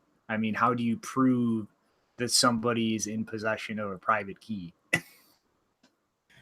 Yeah, I don't know. There's already lots of sideways fundraising. That's basically what these guys do, is just fundraise. So I don't know. It's like somebody saying in the chat, Scott, saying they can legally do insider trading, and they could do that. And this is one of those things where I was reading in that same article, they were talking about the Stock Act, and like they can't do IPOs, and because it's not I guess it's not offered to the general public, and ICOs, they kind of are. So I'm kind of curious to see like if there's any of these guys that have been behind some of these like Kodak ICOs or any kind of ICOs from the US, and see if maybe there's like a large chunk of change they got for their campaigns on that end. I mean, it's just going to be interesting to see, if anybody actually does declare like any holdings they have. We can kind of look back and like see their prior like votes or opinions on certain things, and like how like they choose to act to any relevant legislation like moving forward. It's because it's always been kind of said in this space, like a big influence is going to be wealthy people, especially in government, who hold Bitcoin, kind of going to bat for it. And then, this might kind of give us a little insight if anybody actually chooses to declare investments, if they have any, like whether that actually holds out as like a correlation with how they act. Yeah, I mean, I imagine we'll see some of that, going forward, especially with just all these regulations coming out and all these statements from different agencies. And, you can kind of, you're not going to, I don't know, it'd be hard to say like, oh, this guy got that, but you could pretty much read between the lines on this stuff. Mm-hmm. I guess want to slide into the next one. Yeah, what's going on? What else is going on? Well, whoops, Nvidia. I'm sure everybody remembers Nvidia ramping up their GPU production and actually releasing a lot of the inferior models with a little less quality control and power, specifically tailored for cryptocurrency mining. They fucked up, and it seems like they way overestimated the demand based on cryptocurrency mining. And for now, they're pretty much not going to be releasing any new devices for the foreseeable future, and actually had a big Asian OEM partner returned 300,000 GPUs to Nvidia because of a drop in market demand. And I mean, and there was all those empty shelves for about a month or so, and now they got too many. Mm-hmm. But it's whoopsies. Like, I mean, this could like really bite them in the ass, for a while. I mean, as we've kind of seen in a lot of headlines, and like look at the numbers, like Bitmain alone has really kind of exploded in production growth to the point where they're actually, I think, like producing a little more revenue for the actual semiconductor fab plants than a huge established company like Nvidia. I mean, they work on a number of different chipsets and GPUs for all kinds of computing systems. And, they, like their kind of foray into the cryptocurrency market was a little half-assed in that they really didn't make any attempt to develop any kind of ASIC device or get into Bitcoin mining production. They kind of hedged their bets a little, just trying to drop the price on GPUs for mining other cryptocurrencies. And I mean, that really kind of bit them in the ass hard. Yeah, just really like an overestimation as to what's going on in the altcoin mining market, and like figuring that they could just, gobble up that market share and not really worry about it. But I mean, like we've seen, Bitmain sort of taking in a step in that direction. And, I mean, like you're saying, Nvidia is a big company with a lot of, I imagine, reserve wealth kind of on the back end. And I mean, like, I kind of wonder if maybe they would sort of shift their focus to where maybe they would be, working in that, that semiconductor fabrication area in Colorado, just sort of like working on ASICs, like trying to develop something that would actually be competitive in the market. But I mean, like, if you really kind of need a stark contrast of reading between the lines on what else going on in the crypto mining space. I mean, you can look at these stories as far as just Quebec, with the amount of volume they've been getting for Bitcoin mining and the way those mining operations have been set up. And then you see these GPU miners from Nvidia, sort of being on the back end, just sort of sitting there, and nobody's really buying them up. So, I mean, at least that's like a pretty positive sign, I guess, that, this is the direction we need to go. It's just kind of got me wondering because, with all of the, competitors really popping up in this space, I've kind of been wondering for a while when it's really going to get to the point that we start seeing companies like, Intel, AMD, and Nvidia really get into this. And I mean, as far as Nvidia is concerned, I mean, I really don't see them anytime soon. Like, this probably burned them pretty bad. Well, I mean, like also just like the general trend in where money is being generated. I mean, like if you look at these the gaming industry in general, I mean, it's not increased graphics and gameplay. It's microtransactions and people buying particular items that they like, and it's not the beefed up GPUs. They're not going to be needed. So, I mean, like if they want to stay within the chip development and in this entire arena, I mean, they're going to have to make a move towards actual ASIC development.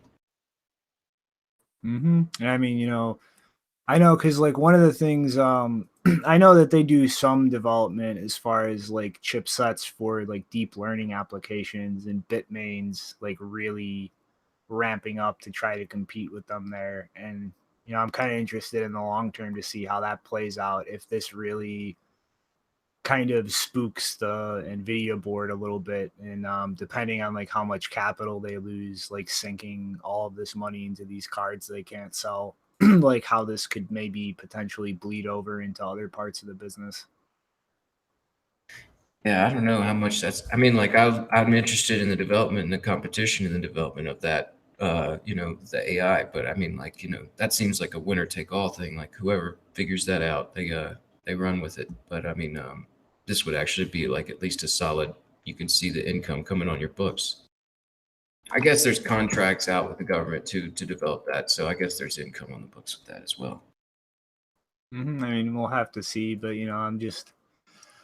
I really don't want to see this kind of putting Nvidia in a position where like Bitmain can kind of move in a little easier in terms of like the competitive edge there when Nvidia is sitting with a decent loss on the books. But I guess we'll see. Yeah, there goes more mining, man. Mm-hmm. And so I guess in other news, BitPico is back in the headlines, and as much as I would love to see something actually come out of this. Sure, everybody remembers BitPico made a big public show out of DDoSing the Lightning Network, and pretty much what they were doing was spamming the nodes on the network with a large volume of transactions to kind of do a denial of service attack on the amount of files that a node would have to have open and kind of overload them. But that pretty much came down to being a slight annoyance and just required instituting a spam limit in terms of the value of a transaction. But it's they just have this fucking silly ass like video with a bunch of techno music banging, just showing TCP connections being opened with Bcash nodes and a attack payload. Some of the replies down there are pretty funny too. But yeah, it's they got the space over there on Bcash, so why not? But it's like, I can't really look at this and see anything but like, are you guys fucking retarded? Like, they're pretty much claiming that they're going to attack the nodes on the Bcash network and try to fork the network into multiple chains. But I think that's in the roadmap. I don't think that's happening. BitPico, it's this group that claims to be like huge Bitcoin whales. Previously, they claimed that they were going to push forward with the 2x fork even after all the supporters dropped agreement. Nothing happened. They are anonymous.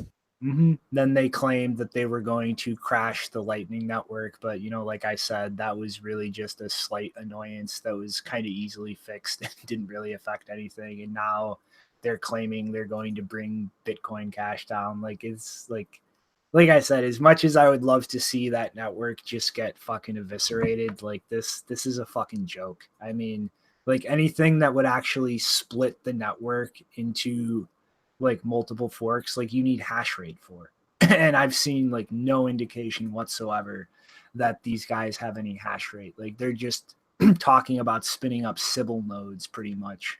And like as far as that goes, I mean, the minute they start misbehaving in terms of violating like the peer-to-peer network policy or trying to feed any data structures in violation of consensus, they're just going to get banned.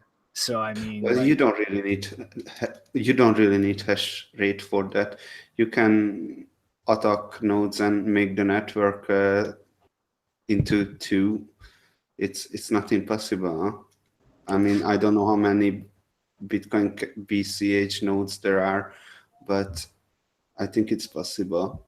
Yeah, absolutely, it's possible. There's always things out there that certain ways to get certain things done, and it just it's hard to review every single part of the code, and there's always lagging ends. And I'm sure that probably even in Bitcoin there's one or two things that everyone's missed, and like if you come up with just the right thing, you may be able to start plucking nodes off the network.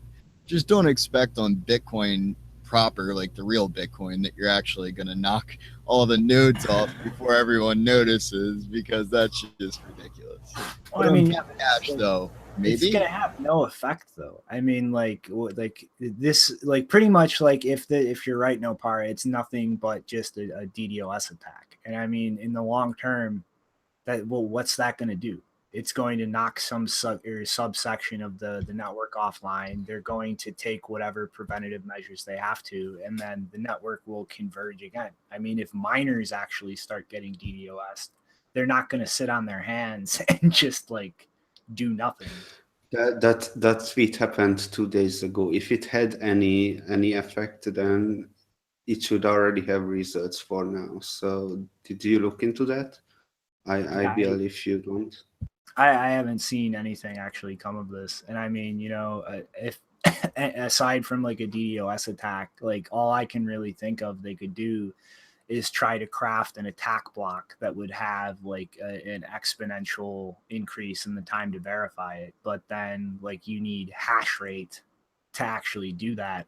And I mean, if you just try to spam the transactions out there to create that like miners are not going to just blindly mine that. Like they would just slowly burn through those and not actually put them all in a single block. So I mean, like this, like I mean, this is, it's a joke. Like this, while it would be funny to see happen, like anything I can think of they could be doing, it's not going to have any kind of permanent effect on the network. It would just be a slight annoyance, and then like they would address the issue and move on. Oh no! Yeah, I can't imagine it being a permanent effect, but I you know, I can't imagine it upsetting their network and them being caught off guard and something actually creating a fork or a split. But you know, like the usage isn't there, and they would likely roll back or claim some kind of shenanigans, and they'd be like, it's fine. You know, so yeah, I don't think that we'd see like that permanent kind of like, oh my God, it's, you know, they would downplay it and say everything's great and nothing happened. But I mean, you wouldn't even need to roll back. I mean, if there's a network partition, you just deal with whatever's causing the partition, and then the greatest chain like wins out. I mean, it's like this is not actually going to break the network. It would just disrupt it for a short amount of time. Yeah, if it was an economically viable chain and it actually had some momentum behind it and it broke and then momentum got applied, absolutely it could, but it just doesn't have that magnetic attraction quality that like plain old Bitcoin does. I mean, it's just like, you know, nobody, like, even if this happened with Bitcoin, like nobody is gonna like checkpoint and refuse like to like follow the longest chain. Like there would be a network partition, like the chains would move forward, and then whichever one was the greatest chain when the partition was resolved, it would coalesce back to that chain. And I mean, it's like, I really like these guys. Like, I don't know who the fuck they are, but it's like a joke. It's like they just consistently pop up and make these outrageous claims about how they're going to wildly disrupt things, and then it just always turns into a dud. And Well, I mean, I look at it like this, like Bcash, you have more of a chance of it going full autonomous and autopilot and just running away and like shit actually getting committed to that chain permanently. And Bitcoin, like that chance of it going full on autopilot and someone missing something is like very unlikely. Like it doesn't happen. Like I don't know of a specific time where any individual thing has been missed. Like guys, I've been following I've been trying to figure out if there are any results, and it looks like there is nothing. But I read it. Oh my God, what I found. BitPico, an important Bitcoin core developer, has decided to launch an attack to the Bitcoin cache. It's bitcoinexchangeguide.com. What the heck? That's really funny. yeah, it's like a joke. Like this is gonna have zero effect. I mean, it's like DDoSs have happened before. Yeah, I'm not really seeing Bitcoin core developer. Oh man. These I don't know, I just took a quick glance through fork.lol, and you know, I'm not really seeing anything where it's like, oh, this is happening, and you know, it's causing some real effects to the network. So yeah, I mean, like this, and like you were saying, you know, they tried this with the Lightning Network, and from this next story, we could see just how effective these things really are, right? Mm-hmm. I mean, like I'm calling joke, and like nothing is gonna come of this. I mean, this is. Well, I don't know what the hell their game is, but this is just like a group of people that just keeps crying for attention with these outrageous claims, and nothing ever happens. And they have really bad taste in music too. Like that techno track on that video clip is just fucking cringe. Oh man, wrong music. Mm-hmm. But I guess sliding along, just a quick little update on Lightning Network. I thought this was a nice graphic. It's pretty much kind of an analysis of the routing paths and how much liquidity has been available with this orange line from February and this green one from this month.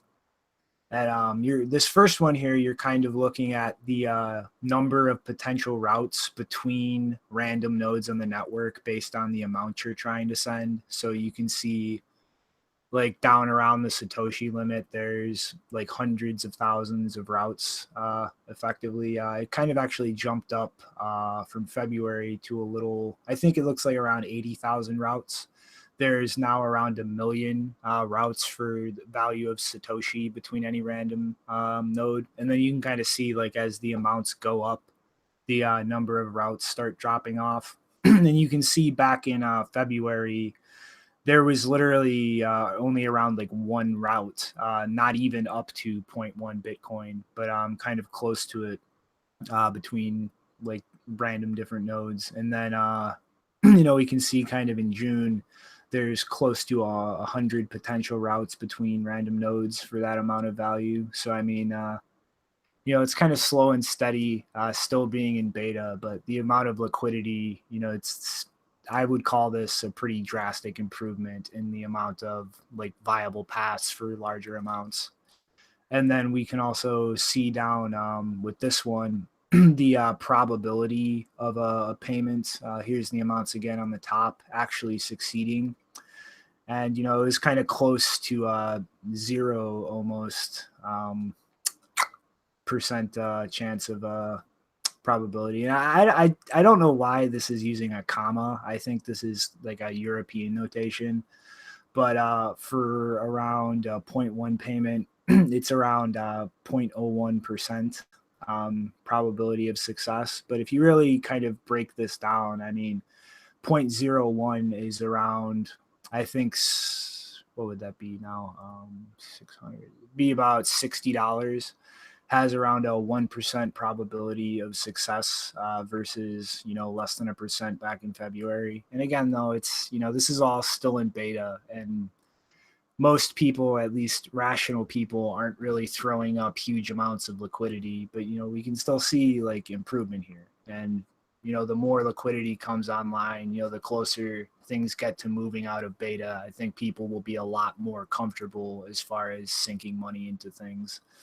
And, we'll see how the improvements go. But, I would definitely call this a march towards success and not really just kind of stalling and going nowhere. Yeah, I don't see that happening anytime soon with the Lightning Network. I think we'll just, continue seeing what did Scott say there? Incremental progress. Yeah, that's about right.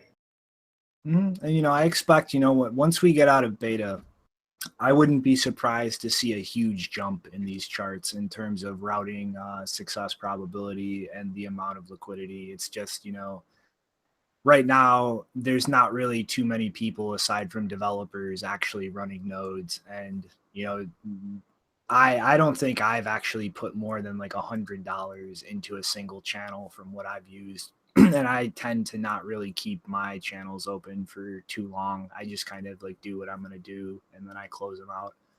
But, I think, once we get out of that beta phase, a lot more people will be willing to kind of sink that money into it. And I think the bar of running a node will kind of drop drastically to the point where you won't see pretty much just developers and more technically competent people tinkering with things. Like your average person will be able to just kind of set their node up and put some money in it.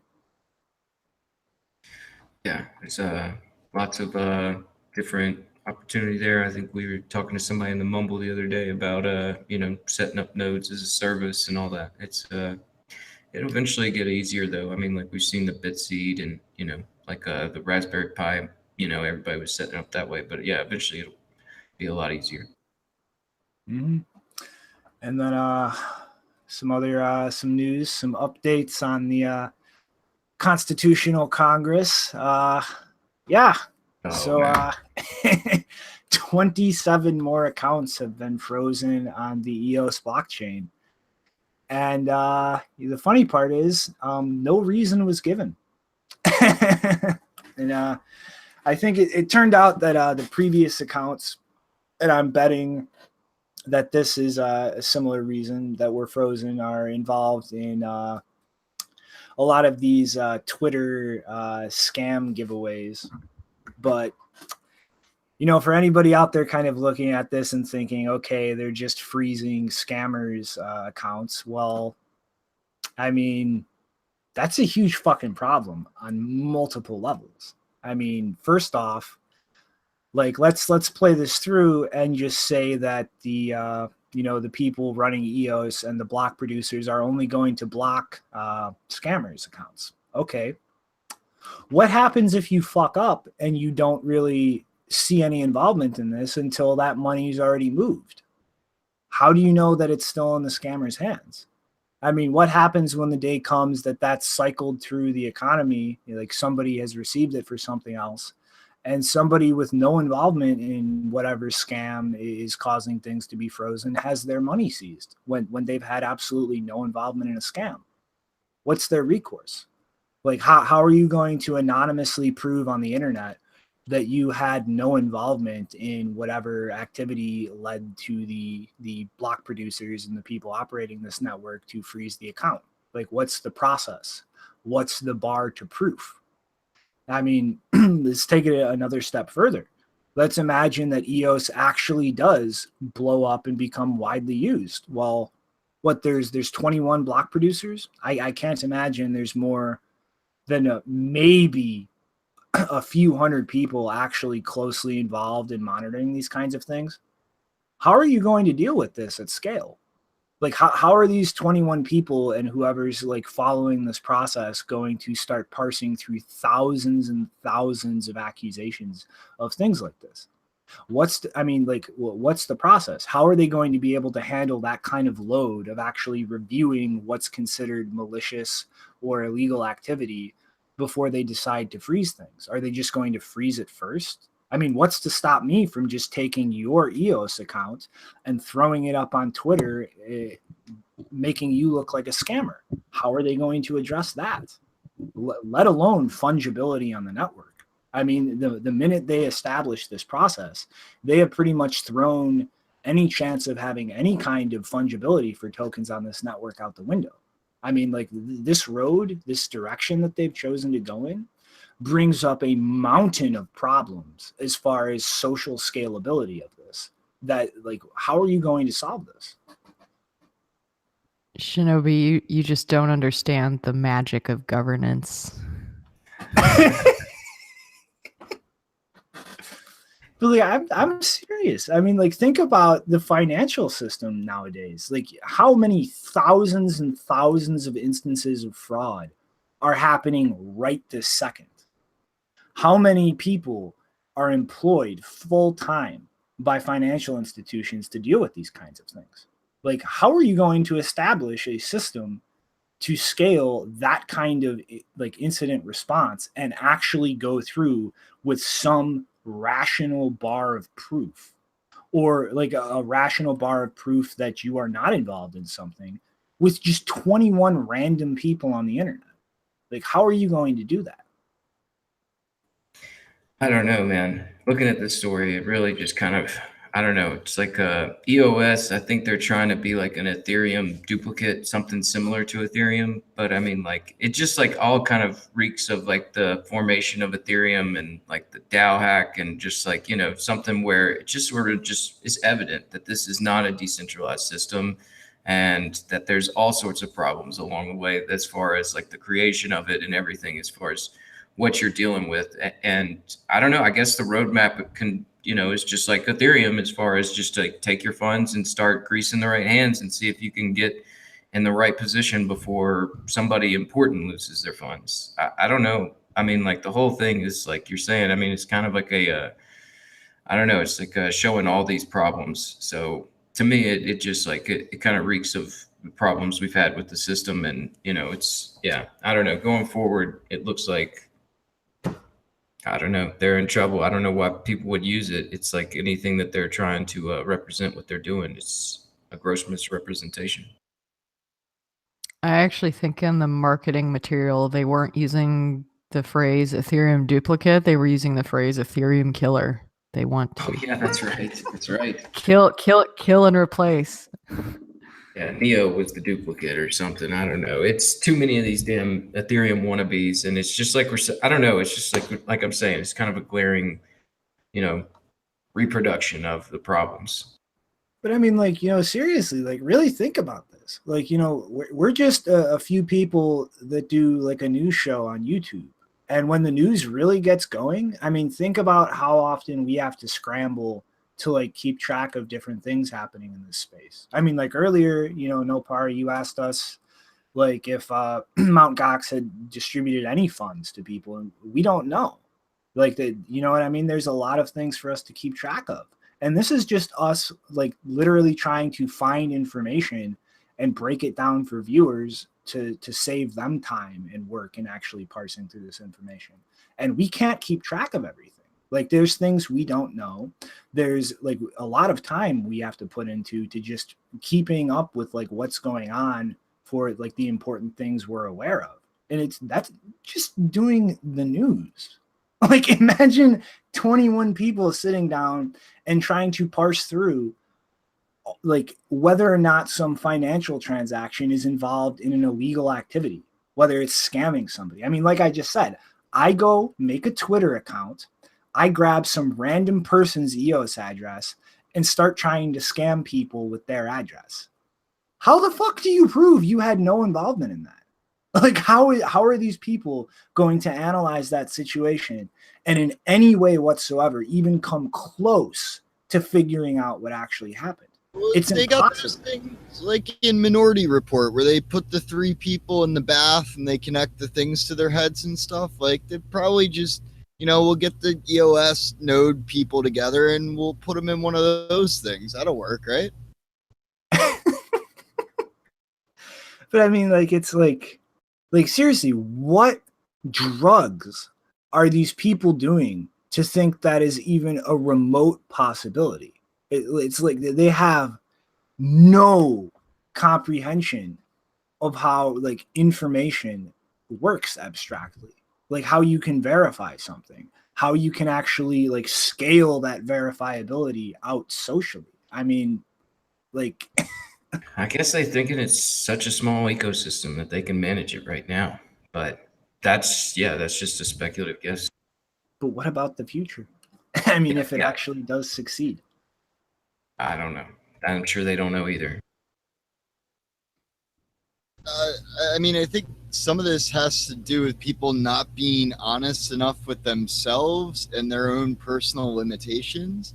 And I feel like a lot of people in this space haven't done stuff as simple as going, okay, like maybe I don't know exactly what money is, and maybe I should research and look this up again.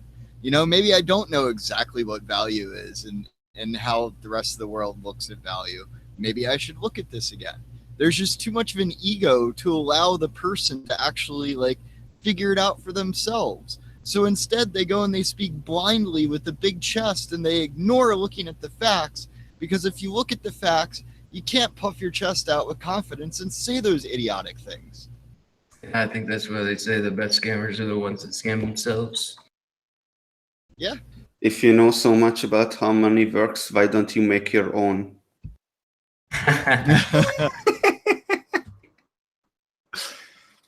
Yeah, I mean, it's like this is gonna be really fun to watch from my perspective. It's gonna be a fucking shit show. Well, it's going to last a lot longer than I expect. I mean, like the whole Ethereum thing, it was like, I figured that thing would be over by now. It's like, I don't know how long it's going to drag out, but it might be a long show.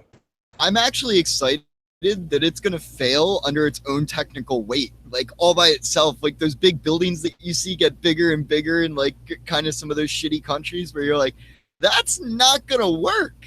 And you just see them continue to build it. And you're like, well, this is going to be fun. It's we'll like one see of those. This thing blow up one day. Yeah. Yeah, it'll be fun to watch. Mm-hmm. Ah, boy.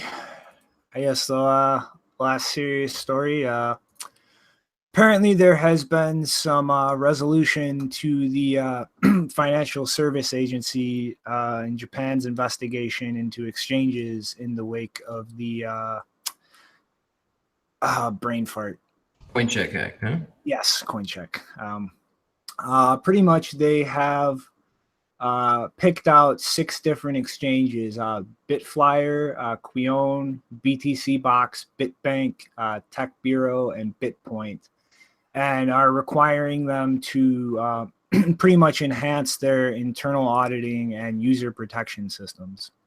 And at least Bitflyer has announced that they're temporarily going to be stopping the registration of new customers to kind of re-examine the IDs of certain customers. So I'm imagining based on that, the FSA probably found something that they consider suspicious activity in their accounts, and Bitflyer is going to be kind of digging through this and then rethinking their entire process as far as registering and verifying customers that kind of allowed, whatever the FSA is considering suspicious activity to occur on the platform in the first place. But they pretty much have to give a report by July 23rd on the progress of like the kind of overhauling of their system. And I think it says here every 10th of the month going forward until things are concluded and the FSA thinks everything's up to snuff. They're going to have to keep doing regular reports to them to kind of keep them up to date with the progress on things. But, it's, I don't know, they have a pretty tightly integrated regulatory framework over there. And it seems like, businesses are, at least very on top of complying with proactive statements from the FSA. But I guess we'll just kind of have to wait and see how this pans out as far as the end user experience and what users are going to have to comply with. But, we can actually kind of call this quits and see what's happened with this instead of kind of wondering what actions are going to come. I guess 6 exchanges weren't up to snuff and they got to get on that. Yeah, that's understandable. I mean, like you were saying, the coin check hack, 530 million, and they use this as a standard currency there through Japan, and yeah, we're seeing the Mt. Gox case move over. Lots of this is the year of like regulatory framework coming into being and people sort of stepping in line. So yeah, I guess it's a good thing to go ahead and see. I guess which exchanges are going to follow that, and I mean, like I guess that they pick those out. I mean, it's not like they just are choosing to follow it. Yeah, like you're saying. I mean, the regulatory framework there in Japan is pretty solid. I guess they're just shoring it up. Mm-hmm.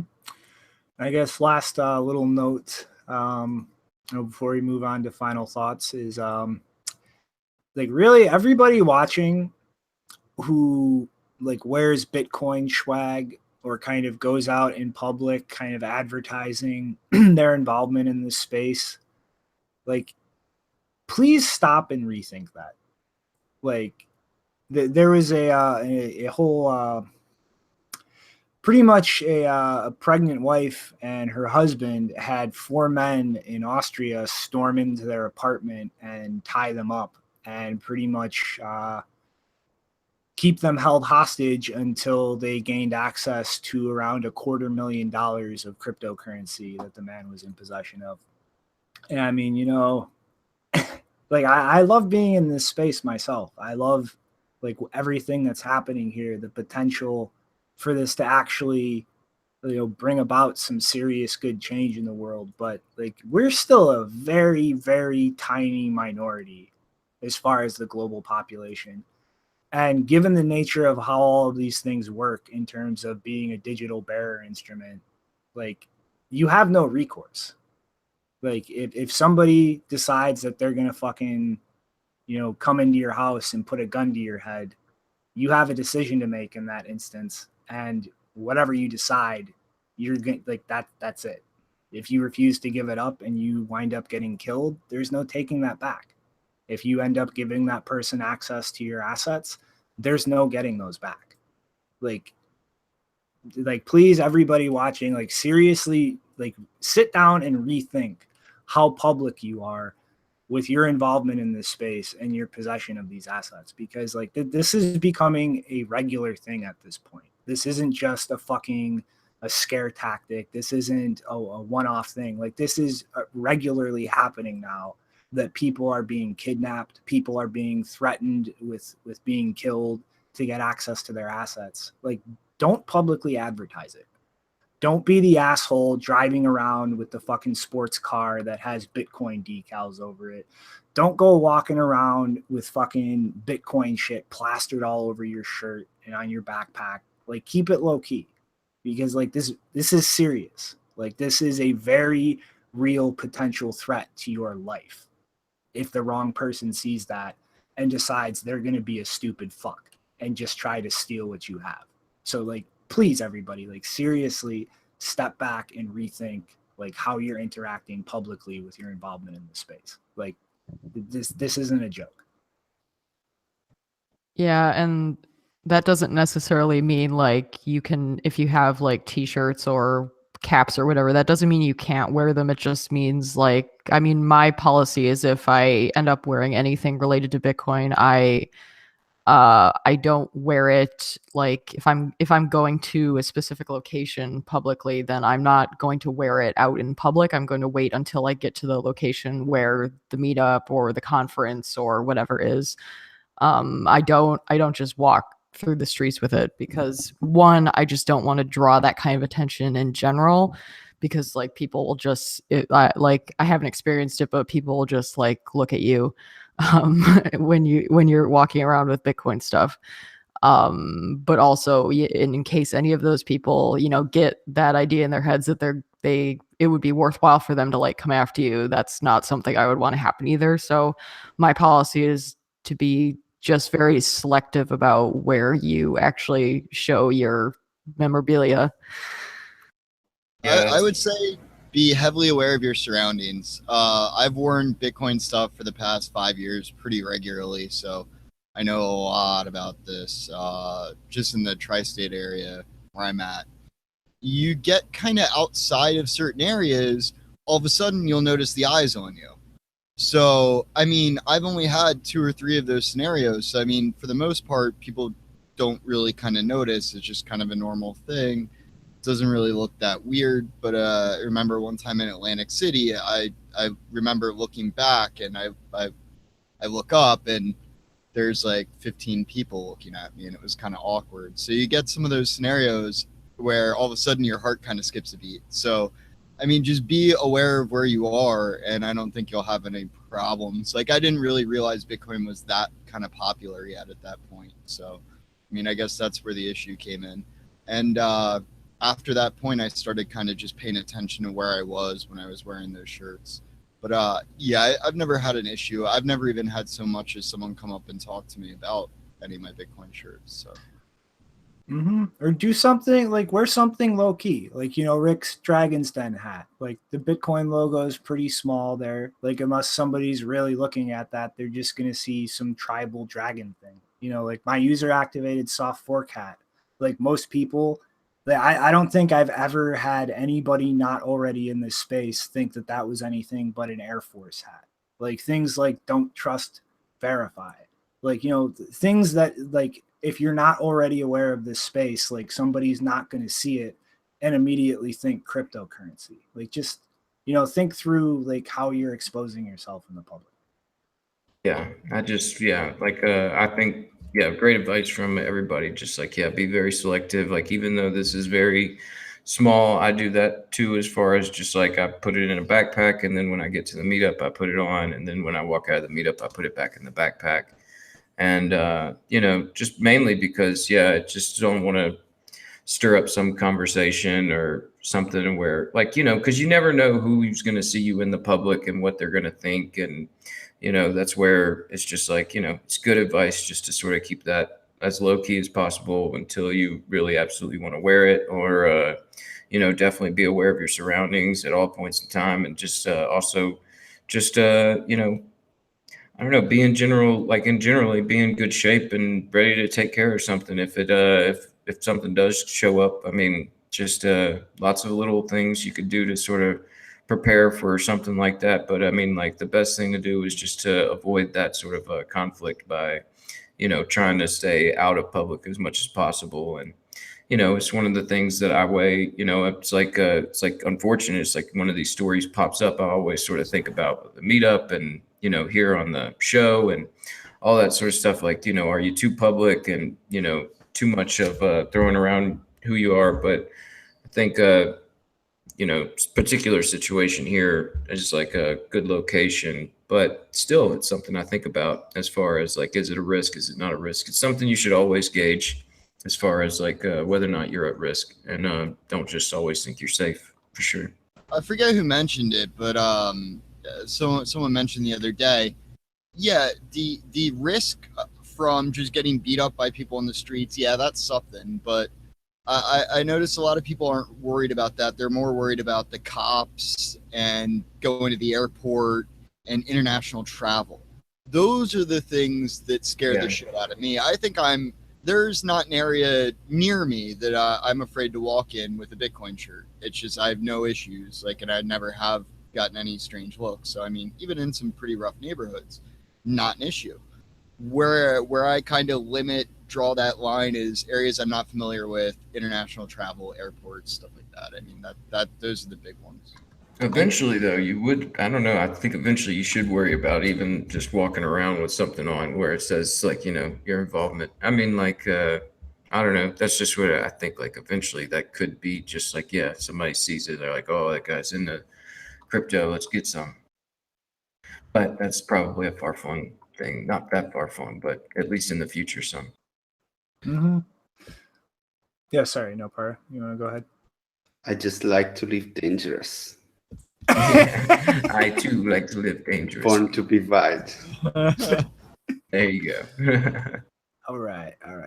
You guys want to wrap it up and slide along into final thoughts? Sure, man. I'm gonna go quick. Actually, I'm just going to say, final thought. It's the weekend. Have a great weekend, guys.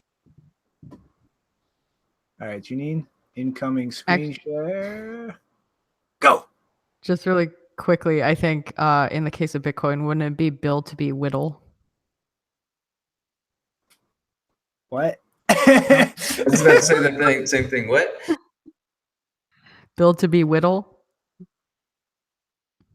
instead of wild. Because we have That's come on. So too smart. Okay. For me. That part, so huge wave.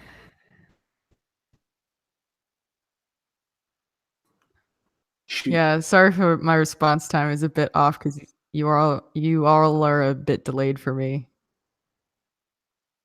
So if I talk over anyone, it's not on purpose. Sorry. So my okay. thought is just this. It's apparently there was a reference to Bitcoin in the U.S. in a recent U.S. Supreme Court ruling, where U.S. Supreme Court Justice Breyer said that he was talking about how we view money has changed over time. Shells used to be the medium, now they're no longer that. Gold coins and bullion used to be money, and now gold is no longer that great of a medium of exchange. And then he says, perhaps one day employees will be paid in Bitcoin or some other type of cryptocurrency. And I mean, some people are like excited by this, but I just thought it was hilarious because he says it in a way that like, oh, someday in the future, people will be paid with Bitcoin. And it's like, well, there's some people who have been doing that for several years now. They've been getting paid in Bitcoin. So I guess we're already in the future and he is not aware of it. Yeah, it's pretty neat. The future is here, just not evenly distributed. But okay. So my final thought is I have been biting my tongue about a certain group of people for a while now, and I'm done with that. So I'm sure everybody has seen this this block hash that after the zeros required by the difficulty is 21 E8. I'm just going to say this outright. DeSantis and Wilcox and all of the other people out there involved in the fucking trolley shenanigans that they're pushing out there are fucking complete lunatics. This is a random hash value that was randomly found by a Bitcoin miner because that's what they do. And in fact, this fucking specific prefix has I think a chance of being found once every 8 years. And lo and behold, Bitcoin has been around longer than 8 years. Statistically, hey, It happened. What probability dictates probably will happen, happened. That's the end of it. And they're out there pushing these insane, deranged lunatics about quantum computers intentionally crafting this hash, Satoshi being a time-traveling artificial intelligence. Like, this is fucking gibberish. Like, these people are fucking lunatics. They are pulling the exact same kind of shit that a confidence man does. If you've ever seen any of those TV shows where psychics will sit there and just ask very vague questions until you jump up with an answer, and then they seize on it and pretend that that's what they were talking about. Like, it's the same kind of con man strategy, and it's delusional. Like, we've seen DeSantis act like the address format changing in some way damages Bitcoin network effect, as if it's some kind of consensus layer rule. It's an application layer thing. Strictly speaking, there is no such thing in the core protocol as a Bitcoin address. That is data put together in a specific format on an application level, the wallet, so that users can deal with something.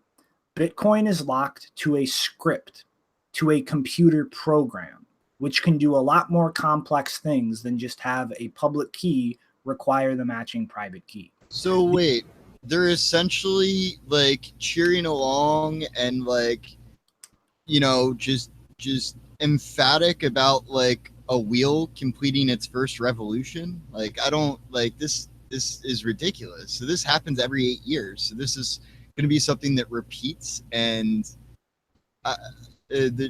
what is going on here? I don't even understand this.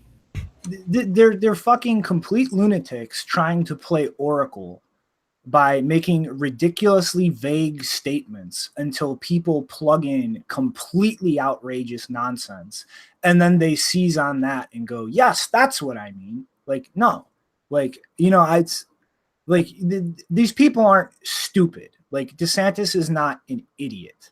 He is not an unintelligent person. Neither is Mark Wilcox. But the kind of bullshit that they're putting out there publicly in terms of grabbing attention and making a big show of things, like, they're speaking gibberish. And quite frankly, they're acting like a bunch of drugged out lunatics. And people need to stop paying attention to this nonsense because it's fucking nonsense. That's what it is. Like, there is no profound meaning here. There is no deep understanding of anything that people are lacking. It's just fucking con man bullshit. And like, I'm done with humoring it, and I'm done like playing nice with it. Like, these people spew bullshit, and you know what you should do with bullshit? You should ignore it. You should stop giving it attention, because what it's going to do is it's going to find its way in front of the eyes of uneducated people, of people unaware of how these things work, and it's going to lead them down a giant rabbit hole of completely misunderstanding this technology and how it works and what it's doing. Like, stop humoring the bullshit. So that's my final thought. And now I will load Janine's next one. Yeah, just real quick on that. I was going to say, yeah, I got lost in a couple of DeSantis rabbit holes that you kind of get stuck down in. So watch out. I've never gotten lost in any of DeSantis's rabbit holes, because basically from the very beginning, when I even read a tweet from him, I was like, something is wrong with this guy. So yeah, that's where it's like I got stuck in any holes. Yeah, I got stuck in tweet rabbit holes. Sorry, Shinobi, I'm on audio only. So do you have the tweet up? Yeah, about Elizabeth Stark. Okay. This is taken from Satoshi's Place, which is, you know, still up and running perfectly fine with the Lightning Network. And yesterday she gave a talk at the Berlin Lightning Hack Day, and someone actually there was a moment where she was saying, like, talking about Satoshi's Place and saying, oh, people were putting my picture on it and a bunch of other obscenities. And so someone took a picture of her and then put that as she was saying that, and then they put it on Satoshi's Place. So that was pretty hilarious. That's why there's another picture of her there. That microphone there. So it's like,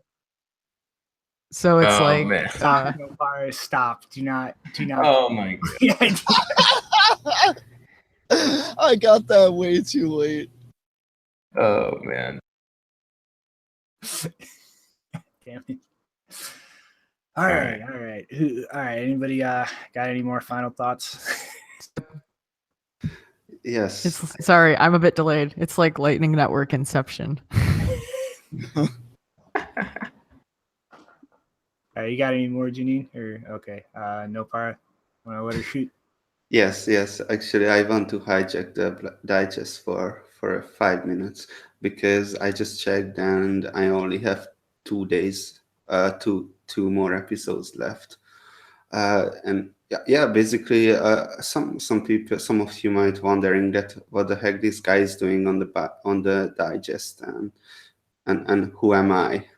I'm Nopara and I'm working on Bitcoin privacy, and I came to the digest to practice for Breaking Bitcoin, Building Bitcoin conference, because I am going to give a talk there, and I am going to announce something which spoiler alert, I want to show you guys what we have been working on and what we want to announce.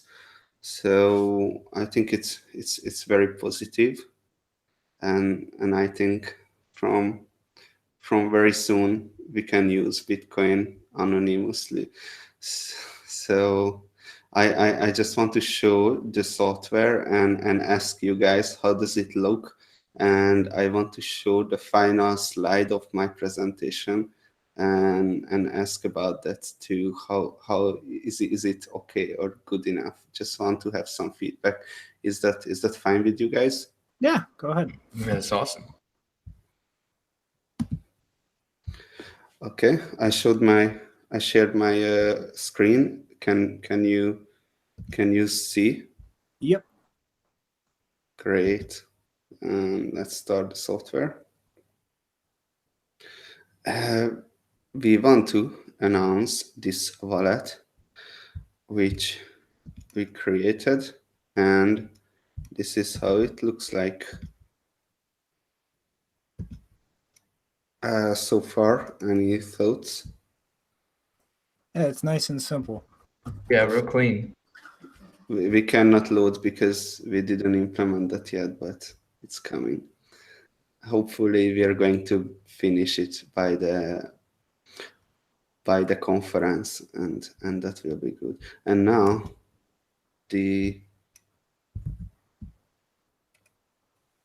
wow, my mouse stopping working. Okay, got It's it. because Windows sucks. I have to shame you. Of course, it's Windows. So what do you think about this? I like it. Mm-hmm. I dig All it. right. I want you to join your coin with mine. I like that.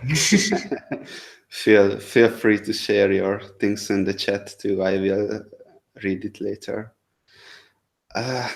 Yeah, I mean,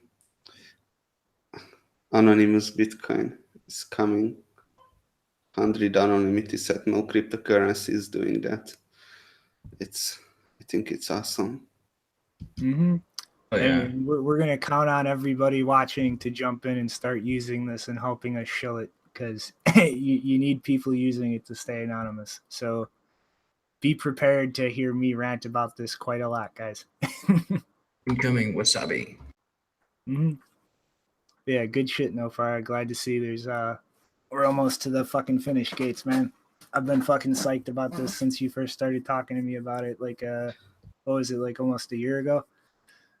I mean, for the last 3 years was leading up to this moment for me, so it's very important. And now we are working like oh my god, like 16 hours or something like that a day. It's so crazy but enjoyable. Almost at that finish line. Yeah, man, I'm fucking waiting to see the presentation and the finished product, man. Fucking psyched. And just to say, dude, like, you know, I know you've got a lot of development work and you're going to probably dive a lot harder into that afterwards, but you are always welcome on the show, even after the presentation, man. All right. Oh, I had an idea too that in the fourth, so the third episode, next one after that, and after that on Wednesday, I could do the